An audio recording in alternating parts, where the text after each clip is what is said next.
तो आज हम मध्यकालीन इतिहास के मैराथन क्लास को करेंगे। मध्यकालीन इतिहास का मतलब हो जाता है कि मध्य भारत का इतिहास, जब भारत में कह सकते हैं एक तरह से कहीं ना कहीं मुस्लिमों का शासन स्टार्ट होता है, तो यहाँ से हमारी शुरुआत होगी। और लगभग लगभग अगर आप देखते हैं तो औरंगजेब तक हमारी कहानी चलेगी। शुरुआत होगी मोहम्मद बिन कासिम से, क्योंकि भारत पर आक्रमण करने वाला पहला अगर कोई मुस्लिम शासक था तो था मोहम्मद बिन कासिम था। तो मोहम्मद बिन कासिम से हमारी शुरुआत होगी और हम कहां तक पहुंचेंगे, औरंगजेब तक सारी कहानी जानने का प्रयास करेंगे। ठीक है, तो आइए अब प्रारंभ करते हैं, बिना किसी और बात की चर्चा करते हुए सीधा आते हैं अपने टॉपिक पर। लेकिन एक और बात कहना चाहूंगा, जो लोग इस वीडियो को देखेंगे और पूरी देख लेंगे ईमानदारी से, इस बात की मैं गारंटी देता हूं कि एक भी प्रश्न उसका गलत नहीं होगा एग्जाम में, वो कोई भी भारत की कॉम्पिटिटिव एग्जाम की तैयारी कर रहा हो। चलिए आइए समझने का प्रयास करते हैं। जिसको अगर किसी को लिखना हो तो लिख भी सकता है, नहीं तो सभी को पीडीएफ वगैरह तो मिलेगी मिलेगी। ठीक है, चलिए सबसे पहली बात करते हैं मोहम्मद बिन कासिम के बारे में। तो सबसे पहली बात करते हैं मोहम्मद बिन कासिम के बारे में। तो भारत पर आक्रमण करने वाला पहला अरब मुस्लिम अगर कोई था तो था मोहम्मद बिन कासिम की बात करते हैं। इसने भारत पर कब आक्रमण किया था? 712 ईस्वी में किया था। तब उस समय इसने क्या किया था, अपने कब्जे में सिंध और मुल्तान को एक तरह से किया था। कहने का मतलब ये है कि 712 ईस्वी में सबसे पहले मोहम्मद बिन कासिम ने भारत पर आक्रमण किया और एक तरह से अगर आप देखते हैं तो सिंध और मुल्तान वाले क्षेत्र को इसने जीता था। ठीक है, नेक्स्ट बात करते हैं कि भारत में आखिर इसका आक्रमण करने का मुख्य उद्देश्य क्या था, क्यों इसने भारत पर आक्रमण किया था? तो ऐसे में अगर आप देखते हैं इसका मूल उद्देश्य था कि भारत में अरब राज्य का विस्तार करना और इस्लाम धर्म का प्रचार प्रसार करना इसका मूल उद्देश्य था। तो आप सभी लोग याद रखिएगा कि अगर आपके एग्जामिनेशन में क्वेश्चन ए पूछा जाए कि भारत पर आक्रमण करने वाला पहला अरब मुस्लिम कौन था, तो आप सभी लोग बताएंगे मोहम्मद बिन कासिम के बारे में। मोहम्मद बिन कासिम ने भारत पर कब आक्रमण किया था?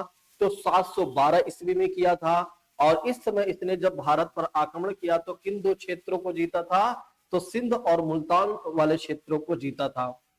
उसके बाद अगर आपसे पूछा जाता है एग्जाम में आखिर इसका मूल उद्देश्य क्या था भारत पर आक्रमण करने का, तो आप सभी लोग बताएंगे कि इसका भारत पर आक्रमण करने का मूल उद्देश्य ये था कि इस्लाम धर्म का प्रचार प्रसार करना। तो इस्लाम धर्म का प्रचार प्रसार करने के लिए इसने क्या किया था, भारत पर आक्रमण किया था। अच्छा, जब इसने सिंध पर आक्रमण किया था ना, जब इसने सिंध पर आक्रमण किया था तो उस समय कौन शासक था सिंध का? तो सिंध का शासक था जो ब्राह्मण वंश से संबंधित था, उसका नाम था दाहिर सेन।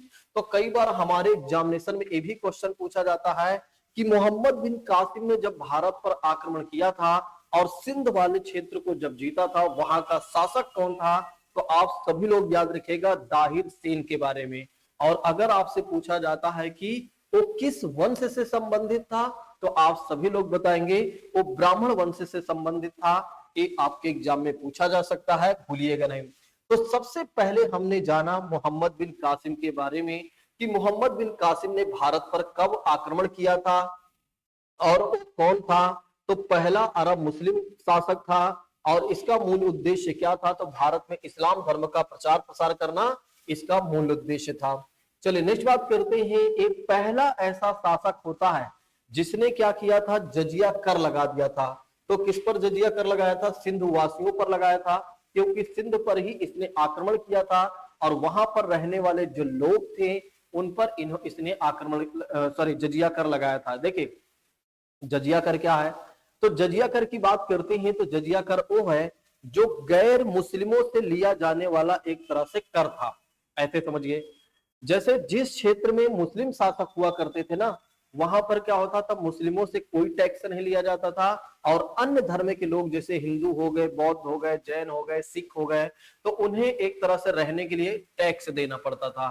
तो उसी को कहा जाता है जजिया कर कहा जाता है। तो ध्यान रखिएगा, जजिया कर एक तरह से अगर आप देखते हैं तो गैर मुस्लिमों से लिया जाने वाला टैक्स था और इसे एक तरह से गैर धार्मिक कर भी कह सकते हैं। ठीक है, नेक्स्ट बात करते हैं कि अगर आप देखते हैं तो इसने भारत पर कब जजिया कर लगाया था, तो 712 ईस्वी में ही लगाया था, क्योंकि इसी समय इसने क्या किया था कि भारत में आक्रमण किया था। ठीक है, तो अगर आपके एग्जामिनेशन में क्वेश्चन पूछा जाए कि मोहम्मद बिन कासिम कौन था, तो आप बताएंगे पहला अरब मुस्लिम शासक था। दूसरा, अगर आपसे पूछा जाता है इसने भारत पर कब आक्रमण किया था, तो आप बताएंगे 712 ईस्वी में किया था। और किस क्षेत्र को जीता था, तो सिंध और मुल्तान वाले क्षेत्र को जीता था। इसका मूल उद्देश्य क्या था, तो इसका मूल उद्देश्य आप सभी लोग बताएंगे कि इस्लाम धर्म का प्रचार प्रसार करना इसका मूल उद्देश्य था। इसने एक तरह से जजिया कर लगाया था।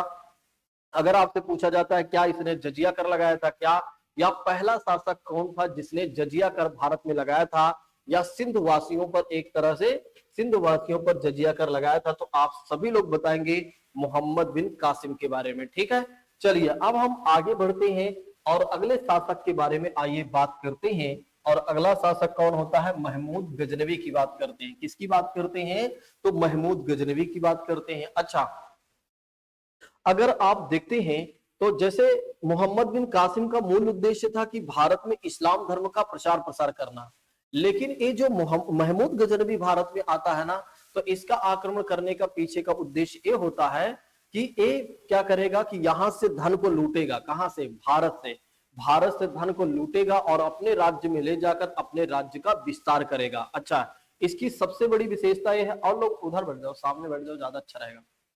ठीक है, उधर बैठ जाओ,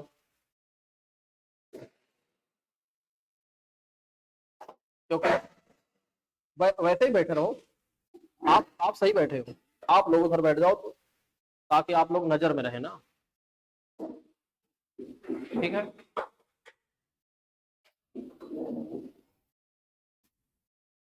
चलो आराम आराम से बैठ जाओ सभी लोग। ठीक है, अब आगे बढ़े।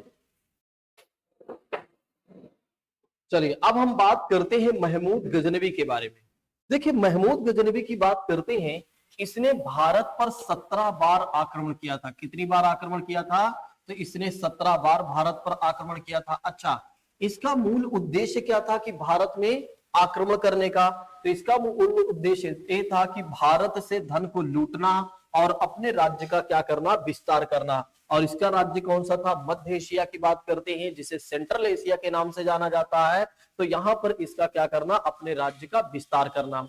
दूसरी बात करते हैं, इसने भारत पर कब से लेकर कब तक आक्रमण किया था, तो 1001 से लेकर 1027 के बीच में, 1001 से लेकर 27 तक के बीच में अगर आप देखते हैं तो इसने 17 बार आक्रमण किया था। तो आप सभी लोग याद रखिएगा कि महमूद गजनवी के बारे में, कि महमूद गजनवी जो था उसने भारत पर कितने बार आक्रमण किया, तो आप सभी लोग बताएंगे, ध्यान रखेंगे 17 बार। अगर आपसे पूछा जाता है कब से लेकर कब तक, तो आप सभी लोग बताएंगे 1001 से लेकर 1027 तक की बात करते हैं। और इसका मूल उद्देश्य क्या था, तो भारत से धन को लूटना इसका मूल उद्देश्य था। इस बात को भी ध्यान रखिएगा। चलिए अब हम बात करते हैं कि इसने क्या किया था। 1001 ईस्वी में अगर आप देखते हैं तो पंजाब की हिंदू शाही वंश के शासक जयपाल को बैहिन की प्रथम लड़ाई में क्या किया था, पराजित किया था। तो आप सभी लोग याद रखेंगे कि बैहिन की पहली लड़ाई कब हुई थी, तो ये भी हमारे एग्जाम में पूछा जाता है। तो बैहिन की पहली लड़ाई हुई थी 1001 में हुई थी। किसके बीच में हुई थी, तो महमूद गजनवी की बात करते हैं। और महमूद गजनवी के साथ साथ महमूद गजनवी, और अगर आप देखते हैं तो हिंदू शाही वंश का जो शासक था जिसका नाम था जयपाल की बात करते हैं। अच्छा, जयपाल जो होता है ना, अगर आप देखते हैं तो जयपाल जब महमूद गजनवी से हार जाता है तो फिर क्या होता है कि ये बहुत ही आत्मगिलानी फील करता है। अर्थात ये कह सकते हैं ये इसके आत्मसम्मान को बहुत ज्यादा चोट पहुंचती है। क्योंकि आप सभी लोग जानते हैं कि हमारे धर्म में क्या है, हिंदू धर्म की बात करते हैं तो हिंदू धर्म के लोगों में सबसे बड़ी बात यह है कि वे अपने रिस्पेक्ट को बहुत ज्यादा प्रायोरिटी देते हैं। एक बार खाने को ना मिले चलेगा, लेकिन रिस्पेक्ट कोई ले लेता है तो समझ लो ऐसा लगता है कि पूरा का पूरा जीवन खत्म हो चुका है। वही हाल थी अगर आप देखते हैं तो जयपाल की बात करते हैं। तो जयपाल जब क्या होता है, महमूद गजनवी से पराजित होता है, तो फिर क्या होता है, ये आगे चलकर आत्महत्या कर लेता है। आत्मग्लानि की वजह से इसे ऐसा लगता है कि मेरा पूरा का पूरा जीवन जा चुका है, क्योंकि इसका आत्मसम्मान खत्म हो चुका होता है। उसके बाद अगर आप देखते हैं तो इसका बेटा आता है आनंद पाल, और आनंद पाल लड़ाई करता है 1008 में, बहन की द्वितीय लड़ाई लड़ता है। क्योंकि दूसरी बार क्या होता, मतलब जब नेक्स्ट टाइम आता है महमूद गजनवी 1008 में जब आता है, तो बहन की दूसरी लड़ाई लड़ता है कौन, आनंद पाल। अच्छा, आनंद पाल कौन होता है, तो जयपाल का पुत्र होता है। तो याद रखिएगा, जयपाल का पुत्र कौन था, तो था आनंद पाल था। अच्छा, अगर आप देखते हैं तो इसने थानेश्वर, कन्नौज, सोमनाथ नगरों का विध्वंस कर दिया था उस समय। किसने, महमूद गजनवी की बात करते हैं। तो महमूद गजनवी ने क्या किया था, थानेश्वर, कन्नौज और यहां तक कि सोमनाथ के नगरों की बात करते हैं, सब कुछ एक तरह से पूरा विध्वंस कर दिया था। देखिए, ये जो महमूद गजनवी था ना, आखिर ये जीतता क्यों था, क्यों एक तरह से एक बार भी पराजित नहीं हुआ। मैं आप सभी लोगों को बताना चाहूंगा, दरअसल क्या था कि ये जो महमूद गजनवी था ना, इसकी सेना में ये मत सोचिए केवल मुस्लिम धर्म के लोग थे, नहीं, इसकी सेना में अगर आप देखते हैं तो हर धर्म के लोग थे। और वही लोग थे जो सबसे ज्यादा कुशल हुआ करते थे, अपने काम में दक्ष हुआ करते थे, अर्थात कह सकते हैं जो युद्ध कौशल में बहुत तेज हुआ करते थे, वही लोग महमूद गजनवी के क्या नाम है, सेना में भर्ती हुआ करते थे। तो इसीलिए क्या होता था कि जितनी बार ये भारत पर आक्रमण करता था, उतनी बार जीत लेता था, उतनी बार यहाँ से धन को लेकर जाता था। और इसका साथ देने के लिए हर धर्म के लोग रहा करते थे, क्योंकि इसका मूल उद्देश्य ये नहीं था कि भारत में इस्लाम धर्म का प्रचार प्रसार करना, अर्थात मुस्लिम धर्म का प्रचार प्रसार करना, बल्कि इसका उद्देश्य था कि भारत से धन को लूटना था। और लूटने के बाद ये क्या करता था कि सबको बांट देता था, थोड़ा थोड़ा सबको दे देता था। इससे क्या होता था, सारे हैप्पी हो जाते थे और सब समझते थे भाई यहाँ इसका मूल उद्देश्य पैसा कमा, पैसा लूटना, तो क्यों ना इसका हम साथ दे। तो इसके अगर आप देखते हैं, इसकी सेना में हर धर्म के लोग थे, और वही लोग थे जो अपने काम में बहुत दक्ष थे। लेकिन इसका सबसे प्रसिद्ध आक्रमण अगर आपसे पूछा जाता है, तो आप सभी लोग बताएंगे 1025 का। 1025 का इसका सबसे फेमस आक्रमण होता है, और ये क्या करता है, गुजरात के सोमनाथ मंदिर, जो भगवान शिव की मंदिर है, उस पर इसने आक्रमण किया था। तो आप सभी लोग याद रखिएगा, महमूद गजनवी का सबसे प्रसिद्ध आक्रमण कौन सा होता है, तो ध्यान रखिएगा 1025 का। और 1025 में इसने कहां पर आक्रमण किया था, तो गुजरात के सोमनाथ मंदिर पर इसने आक्रमण किया था। तो कहां पर आक्रमण किया था, तो गुजरात के सोमनाथ मंदिर पर आक्रमण किया था। और जो सोमनाथ मंदिर है वो किस भगवान की मंदिर थी, या है आज भी है वो, अगर आप देखते हैं तो भगवान शिव की मंदिर है। अच्छा, गुजरात में आपको कहां पर मिलेगा, अगर आपसे पूछा जाता है तो आप बताएंगे काठियावाड़ जिले में। ठीक है, तो काठियावाड़ जिला याद रखिएगा, भूलिएगा नहीं। चलिए नेक्स्ट बात करते हैं। अगर आप देखते हैं तो सबसे भारी मात्रा में यहाँ से संपत्ति लूटता है। अच्छा, इसको रोकने के लिए बहुत सारे प्रयास किए जाते हैं, लेकिन हर एक प्रयास असफल हो जाता है, और ये अपने काम को आखिरकार अंजाम दे ही देता है। तो ऐसे में अगर आप देखते हैं तो महमूद गजनवी के बारे में मैंने आप सभी लोगों को बताया कि इसका सबसे प्रसिद्ध आक्रमण कौन सा था, 1025 का, गुजरात के सोमनाथ मंदिर की बात करते हैं। ठीक है, तो गुजरात के सोमनाथ मंदिर को इसने लूटा था, इस बात को याद रखेगा। इसका अंतिम आक्रमण कौन सा था, तो इसका अंतिम आक्रमण था 1027 का, आगरा के निकट एक भेरा नामक दुर्ग पर इसने आक्रमण किया था।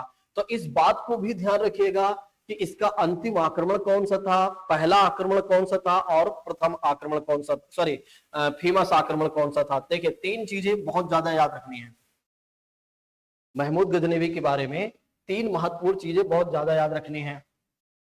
सबसे पहली बात करते हैं, इसका पहला आक्रमण कब हुआ था, तो 1001 में इसका आक्रमण हुआ था। ठीक है, तो 1001 में इसने आक्रमण जो किया था, किस शासक को हराया था, तो जयपाल को हराया था, इस बात को याद रखिएगा। कौन सी पहली लड़ाई हुई थी, तो बैहिंद की पहली लड़ाई हुई थी, इस बात को याद रखेंगे। तो बैहिंद की पहली लड़ाई हुई थी। दूसरी बात करते हैं, इसका सबसे प्रसिद्ध आक्रमण कौन सा था, तो 1025 का, गुजरात का सोमनाथ मंदिर की बात करते हैं। तो गुजरात के सोमनाथ मंदिर का इसका सबसे प्रसिद्ध आक्रमण था। इस समय क्या होता है कि ये सबसे ज्यादा यहाँ से धन को लूटता है। इसका सबसे आखिरी आक्रमण कौन सा होता है, तो 1027 का होता है, इस बात को याद रखिएगा। ठीक है, नेक्स्ट बात करते हैं। अगर आप देखते हैं तो इसे मूर्ति भंजक भी कहा जाता है, अर्थात बुत सिकन के नाम से भी जाना जाता है, क्योंकि इसने बहुत सारी मूर्तियों को नष्ट किया था। अच्छा, इसका मेन टारगेट हुआ करता था, मंदिरों को टारगेट किया करता था, क्योंकि ये जानता था कि मंदिरों में सबसे ज्यादा पैसा है, जिसकी वजह से क्या होता था, मंदिरों पर टारगेट करता था, मूर्तियों को अस्त ध्वस्त कर देता था, और साथ ही साथ वहां का सारा धन लूट कर लेकर चला जाता था। अब आइए हम बात करते हैं कि महमूद गजनवी के साथ कौन भारत आया था। महमूद गजनवी के साथ भारत आया था, अलबर्नी आया था, जो अरबी लेखक था। अच्छा, ये हमारे एग्जाम में बहुत बार आ चुका है कि महमूद गजनवी के साथ भारत कौन आया था, तो याद रखेंगे अलबर्नी के बारे में। अच्छा, ये पहला ऐसा मुस्लिम होता है जिसने पुराणों का अध्ययन किया था। तो पुराणों का अध्ययन करने वाला पहला मुस्लिम कौन था, तो आप सभी लोग याद रखेंगे अलबर्नी के बारे में। तो अलबर्नी की बात करते हैं, इसने पुराणों का अध्ययन किया था। अब हम बात करते हैं महमूद गजनवी के राज दरबारी, मतलब कवि जो इसके दरबार में रहा करते थे। एक तो पहली बात करते हैं राज कवि फिरदौसी की बात करते हैं, जिन्होंने फारसी भाषा की स्थापना किया था। तो याद रखेगा, फारसी भाषा की स्थापना किसने किया था, तो राज कवि फिरदौसी ने किया था। एक बहुत बार हमारे एग्जाम में पूछा जा चुका है कि फारसी भाषा का संस्थापक कौन माना जाता है, तो याद रखेंगे आप सभी लोग कि फारसी भाषा का संस्थापक था राज कवि फिरदौसी की बात करते हैं। अच्छा, इसकी किताब का नेम याद रखेगा, इसकी किताब का नेम था शाहनामा। तो इसकी किताब का नेम याद रखेगा, शाहनामा की बात करते हैं, ये इसकी किताब थे।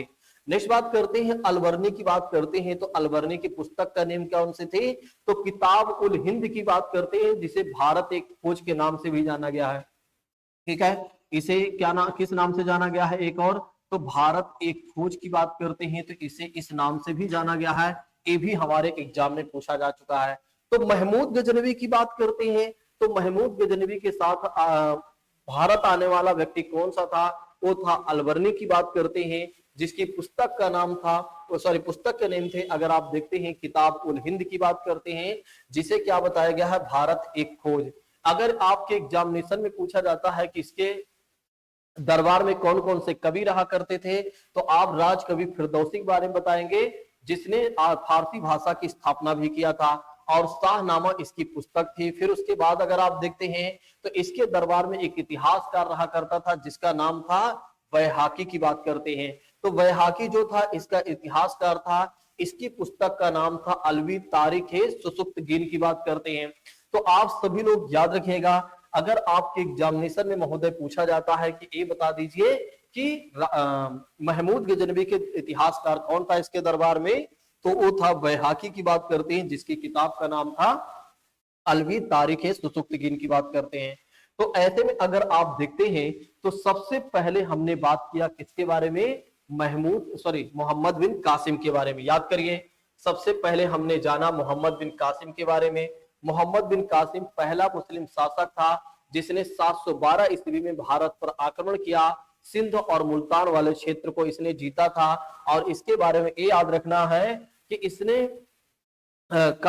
इसने इसका मूल उद्देश्य क्या था, तो इसका मूल उद्देश्य मैंने आप सभी लोगों को बताया कि इस्लाम धर्म का प्रचार प्रसार करना भारत में। उसके बाद अगर आप देखते हैं तो जजिया कर लगाने वाला पहला शासक कौन था, तो मोहम्मद बिन कासिम ही था, इस बात को याद रखेंगे। ठीक है, जो जजिया कर होता है गैर मुस्लिमों से लिया जाने वाला टैक्स होता है। ठीक है, गैर मुस्लिम कौन होते हैं, जो मुस्लिम नहीं होते हैं, जैसे हिंदू, सिख, ईसाई, बौद्ध, जैन की बात करते हैं, ये सब कौन है, गैर मुस्लिम है। ठीक है, उसके बाद अगर आप देखते हैं तो महमूद गजनवी के बारे में हमने जाना। इसका मूल उद्देश्य था कि भारत से धन को लूटना। 17 बार आक्रमण करता है 1001 से लेकर 1027 के बीच में, और इसका सबसे प्रसिद्ध आक्रमण होता है 1025 का, गुजरात के सोमनाथ मंदिर को लूटता है। उसके बाद इसके साथ आने वाला अगर आप देखते हैं तो अरबी लेखक कौन था, अलबर्नी की बात करते हैं, जिसकी पुस्तक का नेम थे किताब उल हिंद की बात करते हैं, जिसे भारत एक खोज के नाम से भी जाना गया है।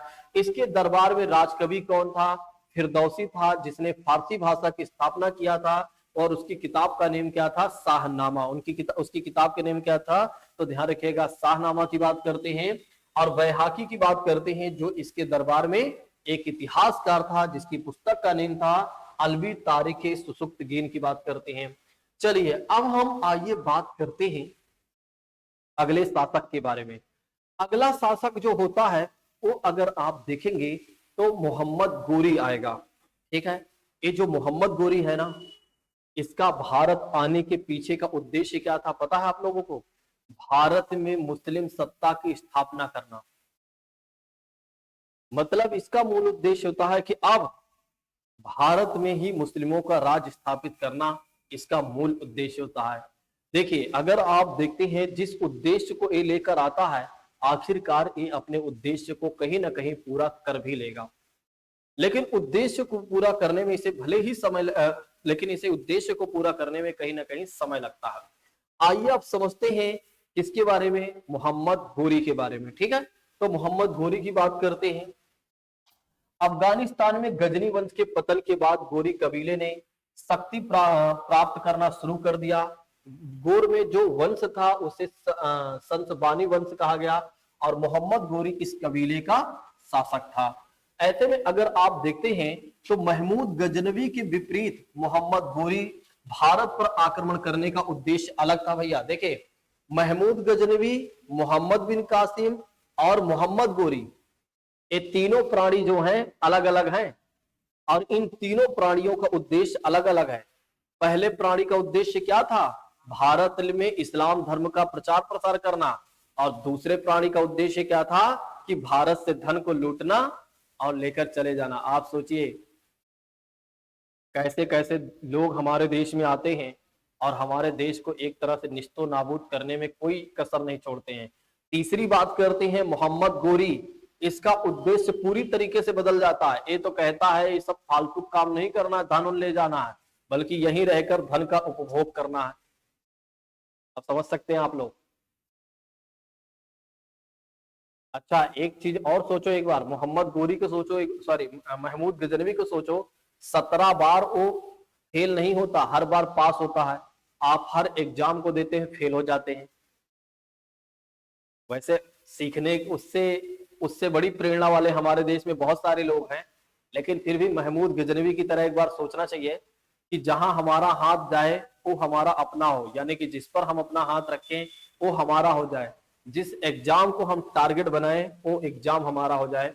एक आईएएस अधिकारी हैं जिनका नेम तो अभी मुझे याद नहीं है, लेकिन वो कहते थे ये बता दो कि किताब कौन सी है, पढ़ना क्या है और कौन सा हमारा उद्देश्य है, और उसके बाद आप हमें बताइएगा।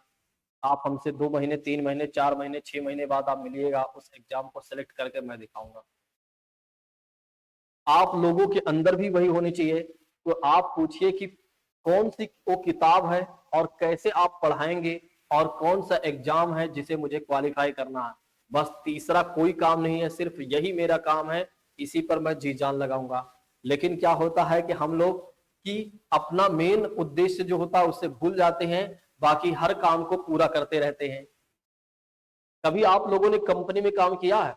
कभी करना चाहिए, ना किया हो तो करो। कभी कभी 2-4 महीने के लिए इंटर्नशिप ले लो, वहां जाकर किसी कंपनी बोल दो फ्री में रख लें। वहां आपको पता है क्या सीखने को मिलेगा? एक साथ आपको 10 काम मिलेंगे। मैं आप लोगों को थोड़ा सा एक कहानी बताता हूँ, छोटी अपनी ही कहानी। जब मैं पहली बार कंपनी में ज्वाइन किया था, मेरे पास मैं दूसरे वाले सर लाकर एक काम दे दिए, पहले मेरा काम कर दो। दूसरा वाला सर लाके एक तीसरा वाला सर लाया, बोला मेरा काम कर दो। 5-6 लोगों ने क्या किया, एक एक काम लेकर आकर दे दिया। कोई बोल रहा है मेरा काम कर दो, कोई, मैंने कहा भाई ये क्या है, मुझे तो लगता है जॉब आज ही रिजाइन करनी पड़ेगी। ठीक है, तो वो क्या था कि जिस कंपनी में जॉब करता था उसमें मेरे जीजा जी भी जॉब करते थे, क्योंकि उन्होंने ही मुझे लगवाया था। तो मैं उनसे बताया भाई ये क्या मैं करूं, यहाँ एक साथ 10 लोगों ने काम दे दिया। तो उन्होंने बोला 10 नहीं, तुम्हें 20 काम मिलेंगे, लेकिन तुम्हें क्या करना है, अपने हिसाब से काम को मैनेज करना है। इस काम को कौन कौन सा काम पहले कब करना और कैसे करना है, ये तुम्हें ध्यान रखना पड़ेगा। किसका काम जरूरी है उसके हिसाब से काम को बनाओ और उसके हिसाब से उसको दो। और किसी को मत बोलो कि तुम्हारा काम नहीं होगा, सबको बोलो तुम्हारा काम हो जाएगा। तो पहली बार तो मुझे बड़ा अचरज फील हुआ था और पहली बार मुझे लग रहा था कि मुझे जॉब पर रखे हैं या मुझे लेबर बना दिए हैं। ठीक है, लेकिन क्या था कि बाद में हमें समझ में आया कि काम चाहे जितना भी हो, बस मैनेज करना आना चाहिए और किस काम को कितनी प्राथमिकता और कब देनी है ये ध्यान होना चाहिए। 10 लोगों का जो काम था वो मैंने कुछ लोगों का एक दिन में नहीं दिया था, दूसरे दिन दिया था, उन्होंने कुछ नहीं कहा था। वो तो हर कोई काम देते समय यही बोलता है मेरा जल्दी कर दो। उसी तरह से पढ़ाई में होता है। पढ़ाई में क्या होता है कि पढ़ाई करते समय क्या होता है कि बहुत सारे काम हमारे पास होते हैं, तो हमें मैनेज करना होता है किस काम को कब करना है। जिसको ये मैनेज करने आ गया ना, ये समझ लो कि एग्जाम में वो कभी डिस्क्वालीफाई नहीं हो सकता है, क्योंकि आपको ये पता है कि किस काम को कब करना और कैसे करना और कैसे निपटाना है, ये आप जानते हैं। बस उसको प्रायोरिटी देना समझिए कि किस काम को पहले करना है। जैसे अपनी स्टडी फर्स्ट होनी चाहिए, आफ्टर दैट फिर उसके बाद अपने हिसाब से काम को मैनेज करिए, फिर चीजें आगे बढ़ेंगी। ठीक है, चलिए आइए हम आगे बढ़ते हैं। तो मोहम्मद गोरी का मूल उद्देश्य होता है कि भारत पर मुस्लिम राज्य की स्थापना करना। अच्छा, मोहम्मद गोरी की बात करते हैं, इसने भारत पर पहली बार जब आक्रमण किया था 1175 में किया था, मुल्तान वाले क्षेत्र पर किया था। ठीक है, तो अगर आप देखते हैं तो मुल्तान वाले क्षेत्र पर इसने क्या किया, 1175 ईस्वी में आक्रमण किया। उसके बाद अगर आप देखते हैं तो 1178 में गुजरात पर आक्रमण करता है। तब वहां का शासक होता है भीमदेव द्वितीय, इसका नाम होता है भीमदेव द्वितीय की बात करते हैं, और इसका एक और नाम था मूल राज भी इसे कहा जाता था। अच्छा, जब पहली बार मोहम्मद गोरी क्या होता है कि जब यहां गुजरात पर आक्रमण करता है तो पहली बार वो हार जाता है। इस बात को फिर से समझिएगा। देखिए 1178 ईस्वी में क्या होता है, जब एक गुजरात पर आक्रमण करता है तो वहां का शासक होता है भीमदेव द्वितीय, और भीमदेव द्वितीय क्या करता है, बुरी तरह से मोहम्मद गोरी को पराजित करता और इसे बंदी बना लेता। समझ रहे हैं, इसे बंदी बना लेता है। अच्छा, अगर आप देखते हैं तो ये बंदी बनाने के बाद में ये छोड़ देता है। आप जानते हैं हमारे देश के लोगों में सबसे बड़ी खास बात है ना कि प्रीलिम्स क्वालिफाई होने के बाद प्रीलिम्स के पहले दिवाली मनाते हैं और मेंस के बाद में तैयारी शुरू करते हैं। वही हाल इसकी थी, भीमदेव द्वितीय की। इसने क्या किया, मोहम्मद गोरी को तो बंदी बना लिया, लेकिन इसने क्या कहा कि जाओ बेटा तुम अपनी जिंदगी जी लो। समझ रहे हो, इसने छोड़ दिया। बाद में इसने बोला कि कोई बात नहीं, तुम जाओ अपनी जिंदगी जी लो, कोई दिक्कत नहीं है। तो पहली बार ही मोहम्मद गोरी पराजित हो गया था। देखिए इतिहास में यही गलती थी, यही गलती आप अब देखेंगे कि लगभग लगभग कितने सौ साल तक यहाँ पर शासन होता है मुस्लिमों का। एक गलती पूरे देश के कह सकते हैं सिस्टम को बदल दी, एक अच्छाई पूरे देश के सिस्टम को सुधार सकती है। इसलिए कहा जाता है कि इतिहास हम पढ़ें ताकि हम इतिहास में हुई गलतियों से सीखकर भविष्य में उस तरह की गलतियां ना होने दें। समझ रहे हैं, इसीलिए हम अपने देश के नेताओं अभिनेताओं से कहते हैं कि भैया तुम अच्छा काम करो, क्योंकि तुम्हारे अच्छे काम से ही हमारा देश आगे बढ़ेगा। मेन तुम हो, राजा तुम हो, राजा तुम्हें बनाया गया है, तुम अच्छा काम करो, नहीं तो तुम्हारे वजह से क्या हो जाएगा कि पूरा का पूरा देश कहीं ना कहीं एक तरह से खाई में जा गिरेगा। वही हाल अगर आप देखते हैं तो भीमदेव द्वितीय क्या करता है, मोहम्मद गोरी को छोड़ देता है, और जिसकी वजह से अगर आप देखते हैं तो आगे चलकर हमें बहुत सारी चीजों का सामना करना पड़ता है। और आगे चलकर अगर आप देखते हैं तो मोहम्मद गोरी छूट जाने के बाद फिर से तैयारी करता है और दिल्ली पर आक्रमण सीधा करता है। और दिल्ली पर अगर आप देखते हैं तो उस समय चौहान वंश का शासन होता है, और चौहान वंश में अगर आप देखते हैं तो पृथ्वीराज तृतीय की बात करते हैं, उनका शासन होता है। ठीक है, तो पृथ्वीराज तृतीय चौहान की बात करते, पृथ्वीराज चौहान तृतीय कह सकते हैं। ठीक है, उनका शासन होता है और ये भी आक्रमण करते हैं। देखिए फिर इनके साथ आक्रमण होता है, सबसे पहला आक्रमण होता है तराइन का युद्ध होता है। अच्छा, तराइन का पहला युद्ध कब होता है, 1191 में होता है। तो तराइन का पहला युद्ध होता है मोहम्मद गोरी और पृथ्वीराज चौहान के बीच में। अगर आप देखते हैं तो पहली लड़ाई होती है। अच्छा, इस समय का जो शासक होता है दिल्ली का बहुत ही मजबूत होता है। आप समझ रहे हैं, पृथ्वीराज चौहान एक मजबूत शासक होते हैं और मोहम्मद गोरी को यहां पर भी पराजित कर देते हैं। बात समझ रहे हैं, मोहम्मद गोरी को क्या होता है कि एक पराजित कर देते हैं, और पराजित करने के बाद मोहम्मद गोरी जब हार जाता है तो सीधा अपने देश वापस चला जाता है। लेकिन हमारे देश के लोगों की बात वही है, मैंने आपसे बताया कि प्रीलिम्स क्वालिफाई तो दिवाली मनाई जा रही है। ठीक है, मेंस की तैयारी बाद में कर लेंगे। आप देखते होंगे बहुत सारे, अभी यूपी पुलिस का रिजल्ट आया, बहुत सारे बच्चे दौड़ में फेल हो गए। जब रिजल्ट आया था पूरे गांव में घूम रहे थे। मैं आप लोगों की एक और छोटी सी बात बताता हूँ, कभी भी जीवन में कुछ करिए ना, ज्यादा उछल कूद मत मचाइए, ठीक है। क्योंकि मैंने ये महसूस भी किया और मैंने देखा है, मेरे गांव में एक छात्र था, मतलब आज भी छात्र ही है वो, उसका सिलेक्शन सबसे पहले हुआ, ठीक है। एसएससी डीडी उसने क्वालिफाई किया, पेपर निकल गया, रनिंग हो गई, रनिंग क्वालिफाई करने के बाद उसका मेडिकल बचा था, मेडिकल के लिए घर आ गया था, पूरे गांव में घूम रहा था और बोलता था अरे मुझे कौन वापस करेगा, मुझे कौन वो करेगा, मुझे कौन करेगा, मैं तो आराम से निकल जाऊंगा। हाँ, अब तो मेरा सिलेक्शन पक्का है, अब तो मैं वर्दी पहन कर ही आऊंगा। मतलब लोग उसे देख कर ना चिढ़ने लगे थे, क्योंकि उसकी भाषाएं बदल चुकी थी। जैसे उसमें जो पहले शालीनता और सहजता थी, वो अहंकार आ चुका था, और वही अहंकार ही उसका कह सकते हैं विनाश का कारण बन गया, समझ लो एक तरह से। और मेडिकल में वो अनफिट हो जाता, कुछ नहीं था, एक दिन पहले उसका कान बहने लगा था बस, जबकि उसे कभी कोई बीमारी थी ही नहीं किसी भी तरह की। एक दिन पहले उसका कान बहने लगा, और कान बहने में पता चलता है कि थोड़ा से कान में ज्यादा दिक्कत है, वो ठीक होने में बहुत समय लगेगा या ठीक हो भी नहीं पाएगा। अब सोचो एक बार। तो कई बार क्या होता है कि हम ज्यादा खुशी मनाते हैं, और ज्यादा खुशी मनाने के साथ साथ लोगों के साथ अगर हम अपने व्यवहार को बदल लेते हैं, तो लोगों की दुआएं के बजाय वहां से फिर बददुआएं निकलने लगती हैं। इसलिए ये भी ध्यान रखना चाहिए हमें अपने जीवन में। तो पृथ्वीराज चौहान की बात करते हैं, जब ये जीत जाते हैं तब ये ऐसो आराम से अपना जिंदगी जी रहे होते हैं, और इधर क्या होता है, मोहम्मद गोरी अपने देश वापस जाता है और फिर से तैयारी करता है, और इस बार बड़ी भयानक तरीके से आता है वापस, और अपने गुलामों को लेकर आता है। इसके गुलाम आते, इसके गुलाम कौन कौन होते हैं, कुतुबुद्दीन ऐबक होता है, कुतुबुद्दीन ऐबक का इल्तुतमिश होता है, ऐसे तमाम कह सकते हैं इसके गुलाम आते हैं, ठीक है। तो फिर क्या होता है कि अगर आप देखते हैं, तराइन के दूसरा युद्ध होता है, और तराइन का दूसरा युद्ध कब होता है, 1192 की बात करते हैं, ठीक है। तो 1192 की बात करते हैं, तराइन का दूसरा युद्ध होता है, और इस समय क्या होता है कि पृथ्वीराज चौहान की पराजय होती है। समझ में आया। तो पृथ्वीराज चौहान इस समय हार जाते हैं, और फिर क्या होता है, जिस बात का डर था वही हो जाता है, और भारत में मुस्लिम राज्य की स्थापना पड़ जाती है भैया।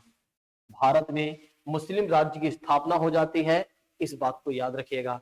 तो ऐसे में अगर आप देखते हैं, तो मोहम्मद गोरी को ही भारत में मुस्लिम राज्य का वास्तविक संस्थापक माना जाता है। ये भी हमारे एग्जाम में पूछा जाता है, ठीक है। तो भारत में मुस्लिम राज्य की स्थापना कब हुई थी, तो ध्यान रखेंगे जब 1192 का तराइन के दूसरे युद्ध को जीतता है, तब क्या होता है कि दिल्ली पर कब्जा करके मुस्लिम राज्य की स्थापना कर देता है। कौन, मोहम्मद गोरी की बात करते हैं। नेक्स्ट बात करते हैं आगे चलकर, फिर 1194 का युद्ध लड़ता है, चंदावर का युद्ध लड़ता है मोहम्मद गोरी, ठीक है। और इस समय अगर आप देखते हैं, तो चंदावर के युद्ध में कन्नौज के राजा जयचंद को हरा देता है, ठीक है, और कन्नौज को भी अपने कब्जे में कर लेता है। तो इसके बाद क्या होता है, एक के बाद जो भी एक के बाद एक एक युद्ध जो होते हैं, सारे युद्ध जीत लेता है। लगभग लगभग कह सकते हैं बहुत सारे युद्ध मोहम्मद गोरी जीतता है, और जीतने के बाद कुछ समय तक भारत में रहता है। और उसके बाद अगर आप देखते हैं, तो मोहम्मद गोरी के एक दो तीन बातें और बता देता हूं, फिर उसके बाद इसकी कहानी का एंड करते हूं। मोहम्मद गोरी के सेनापति था बख्तियार खिलजी। वैसे देखा जाए तो कुतुबुद्दीन ऐबक और बख्तियार खिलजी सबसे ज्यादा मुख्य थे, क्योंकि इल्तुतमिश का कोई रोल था नहीं उस समय, ठीक है। मेन रोल था एक तरह से अगर आप देखते हैं, तो बख्तियार खिलजी और कुतुबुद्दीन ऐबक की बात करते हैं। इसने क्या किया, पूर्वी भारत को जीता, और नालंदा और विक्रमशिला विश्वविद्यालय को नष्ट कर दिया। और ऐसे में अगर आप देखते हैं, तो अंतिम क्षण में क्या होता है, मोहम्मद गोरी 1206 में क्या करता है कि कुतुबुद्दीन ऐबक जो इसका गुलाम होता है, अच्छा इनके समय में गुलामों को बेटों से ज्यादा महत्व दिया जाता है, ठीक है, क्योंकि ये बेटों पर कम भरोसा, गुलामों पर ज्यादा भरोसा करते थे। तो मोहम्मद गोरी क्या करता है, कुतुबुद्दीन ऐबक को दिल्ली की शासन सत्ता सौंप कर अपने घर वापस जाता रहता है, और रास्ते में ही इसकी कोई हत्या कर देता है, ठीक है। तो रास्ते में ही अगर आप देखते हैं, तो इसकी कोई हत्या कर देता है, किसकी, मोहम्मद गोरी की बात करते हैं। और इसकी हत्या कब हुई थी, 15 मार्च 1206 की बात करते हैं, 15 मार्च 1206 को इसकी हत्या हो जाती है। तो हमने जाना मोहम्मद बिन कासिम के बारे में, हमने जाना मोहम्मद गोरी के बारे में, महमूद गजनवी के बारे में, हमने जाना मोहम्मद गोरी के बारे में। मोहम्मद गोरी के दो युद्ध आपको याद रखने हैं जो सबसे ज्यादा एक तरह से फेमस होते हैं। एक तो होता है तराइन का पहला युद्ध और दूसरा होता है तराइन का दूसरा युद्ध। तराइन का पहला युद्ध कब होता है? 1191 में। और 1191 में जो तराइन का पहला युद्ध होता है किसके बीच में होता है? तो मोहम्मद गोरी की बात करते हैं। और मोहम्मद गोरी के साथ साथ अगर आप देखते हैं पृथ्वीराज चौहान के बीच में। पहले युद्ध में मोहम्मद गोरी हार जाता है एक तरह से, बुरी तरह से। और दूसरे युद्ध की बात करते हैं तो दूसरे युद्ध में क्या होता है? मोहम्मद गोरी जीत जाता है और तभी भारत में मुस्लिम राज्य की स्थापना करता है। ठीक है। और जब ये अपने देश वापस जाता है तब क्या करता है? अपना सबसे चाहते जो इसके सबसे चाहते गुलाम होता है जिसका नाम होता है कुतुबुद्दीन ऐबक की बात करते हैं। तो कुतुबुद्दीन ऐबक को पूरी शासन सत्ता दिल्ली की सौंप कर ये चला जाता है, लेकिन रास्ते में ही इसकी कोई हत्या कर देता है। इस बात को याद रखिएगा। चलिए अब हम बात करते हैं दिल्ली सल्तनत के बारे में। अब हमारा टाइम पीरियड शुरू होगा भैया दिल्ली सल्तनत काल, क्योंकि अगर आप देखते हैं दिल्ली में अभी तक चौहान वंश का शासन था, फिर मोहम्मद गोरी कुछ समय तक शासन करता है और फिर उसके बाद क्या होता है? अपने गुलाम कुतुबुद्दीन ऐबक को क्या करता है कि दिल्ली की शासन सत्ता सौंप देता है और फिर इसका काल प्रारंभ होता है। तो इसी काल से माना जाता है दिल्ली सल्तनत काल माना जाता है। तो कुतुबुद्दीन ऐबक ने गुलाम वंश की स्थापना किया और इस समय अगर आप देखते हैं तो दिल्ली की राजधानी क्या होती है भैया? लाहौर होती है। तो आप सभी लोग याद रखेंगे कि इस समय कुतुबुद्दीन ऐबक के समय में क्या होता है कि दिल्ली की राजधानी होती है भैया लाहौर होती है। ठीक है। इस काल का इतिहास तवारीख के नाम से जाना जाता है। तवारीख मतलब होता है इतिहास ही कह सकते हैं। तो तवारीख के नाम से जाना जाता है जो तत्कालीन विद्वानों और प्रशासकों द्वारा लिखा गया हो। ठीक है। और यह फारसी भाषा में लिखा गया था। ठीक है। तवारीख के लेखक, तवारीख मतलब होता है इतिहास का, इतिहास के लेखक की बात की जा रही है। जैसे पहले क्या होता था कि मुस्लिमों के समय में अगर आप देखते हैं तो जो इतिहासकार हुआ करते थे उन्हें कह सकते हैं एक तरह से तवारीख, या इतिहास लिखने जब लिखा जाता था तो उस काल को एक तरह से तवारीख माना जाता था। ठीक है। अच्छा, तवारीख के अक्सर शासकों को जन्म सिद्ध अधिकार, लिंग भेद पर आधारित आदर्श समाज की व्यवस्था बनाए रखने की सलाह दी जाती थी। देखिए इतिहासकार जो हुआ करते थे, जो एक तरह से राजाओं के दरबार में रहा करते थे, ये हमेशा राजाओं को कहीं ना कहीं अच्छी सलाह देते थे कि राज्य को बेहतर चलाने के लिए सभी को एक तरह से सम्मान मिलना चाहिए, सभी को न्याय मिलना चाहिए और सभी के साथ अगर देखें तो समानता बरती जानी चाहिए, तभी कोई राज्य बेहतर चल पाएगा। आइए अब हम प्रारंभ करते हैं भारत पर विदेशी आक्रमण, सॉरी वो तो पहले ही था। तो भारत पर विदेशी आक्रमण में जैसे मैंने आपको बताया मोहम्मद बिन कासिम के बारे में, महमूद गजनवी के बारे में और मोहम्मद गोरी के बारे में। आइए अब प्रारंभ करते हैं दिल्ली सल्तनत काल को। और दिल्ली सल्तनत काल में हमारी कहानी शुरू होती है किससे? कुतुबुद्दीन ऐबक से। आइए समझने का प्रयास करते हैं। सबसे पहले जान लेते हैं कि दिल्ली सल्तनत काल का टाइम पीरियड कब से लेकर कब तक चलता है। देखिए 1206 से लेकर 1526 तक की बात करते हैं। 1526 तक क्या होता है अगर आप देखेंगे तो 1526 तक क्या होता है कि दिल्ली सल्तनत काल चलता है और 320 वर्षों तक अगर आप देखते हैं तो सुल्तानों का शासन होता है हमारे देश में। ठीक है। पहले अभी तो ये दिल्ली सल्तनत काल है, उसके बाद मुगल काल आएगा और मुगल काल का भी काफी लंबे समय तक शासन रहता है। ठीक है। तो ऐसे में अगर आप देखते हैं 320 वर्षों तक इन लोगों ने हमारे देश पर शासन किया। ठीक है। चलिए आइए गुलाम वंश के बारे में समझते हैं। देखिए गुलाम वंश की बात करते हैं 1206 से लेकर 1290 तक का माना जाता है। और इसके नामकरण के बारे में बात कर लेते हैं। इस वंश के दिल्ली पर शासन करने वाले 3 अलग अलग वंश के शासक रहे हैं। कुतुबुद्दीन ऐबक ने कुतुबी, इल्तुतमिश ने शमसी वंश और बलबनी ने बलबरी वंश की स्थापना किया। आरंभ में इसे दास वंश के नाम से जाना गया क्योंकि इस वंश के पहले शासक कौन थे? कुतुबुद्दीन ऐबक की बात करते हैं। और कुतुबुद्दीन ऐबक कौन था? दास था। दास का मतलब हो जाता है गुलाम हो जाता है।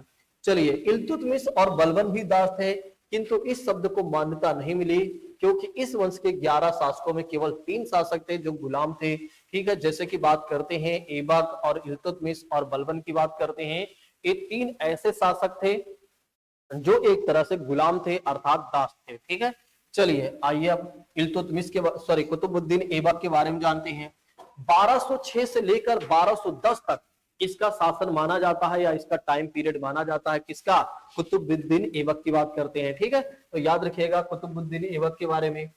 कुतुबुद्दीन ऐबक की बात करते हैं तो मोहम्मद घोरी का सबसे योग्य गुलाम था।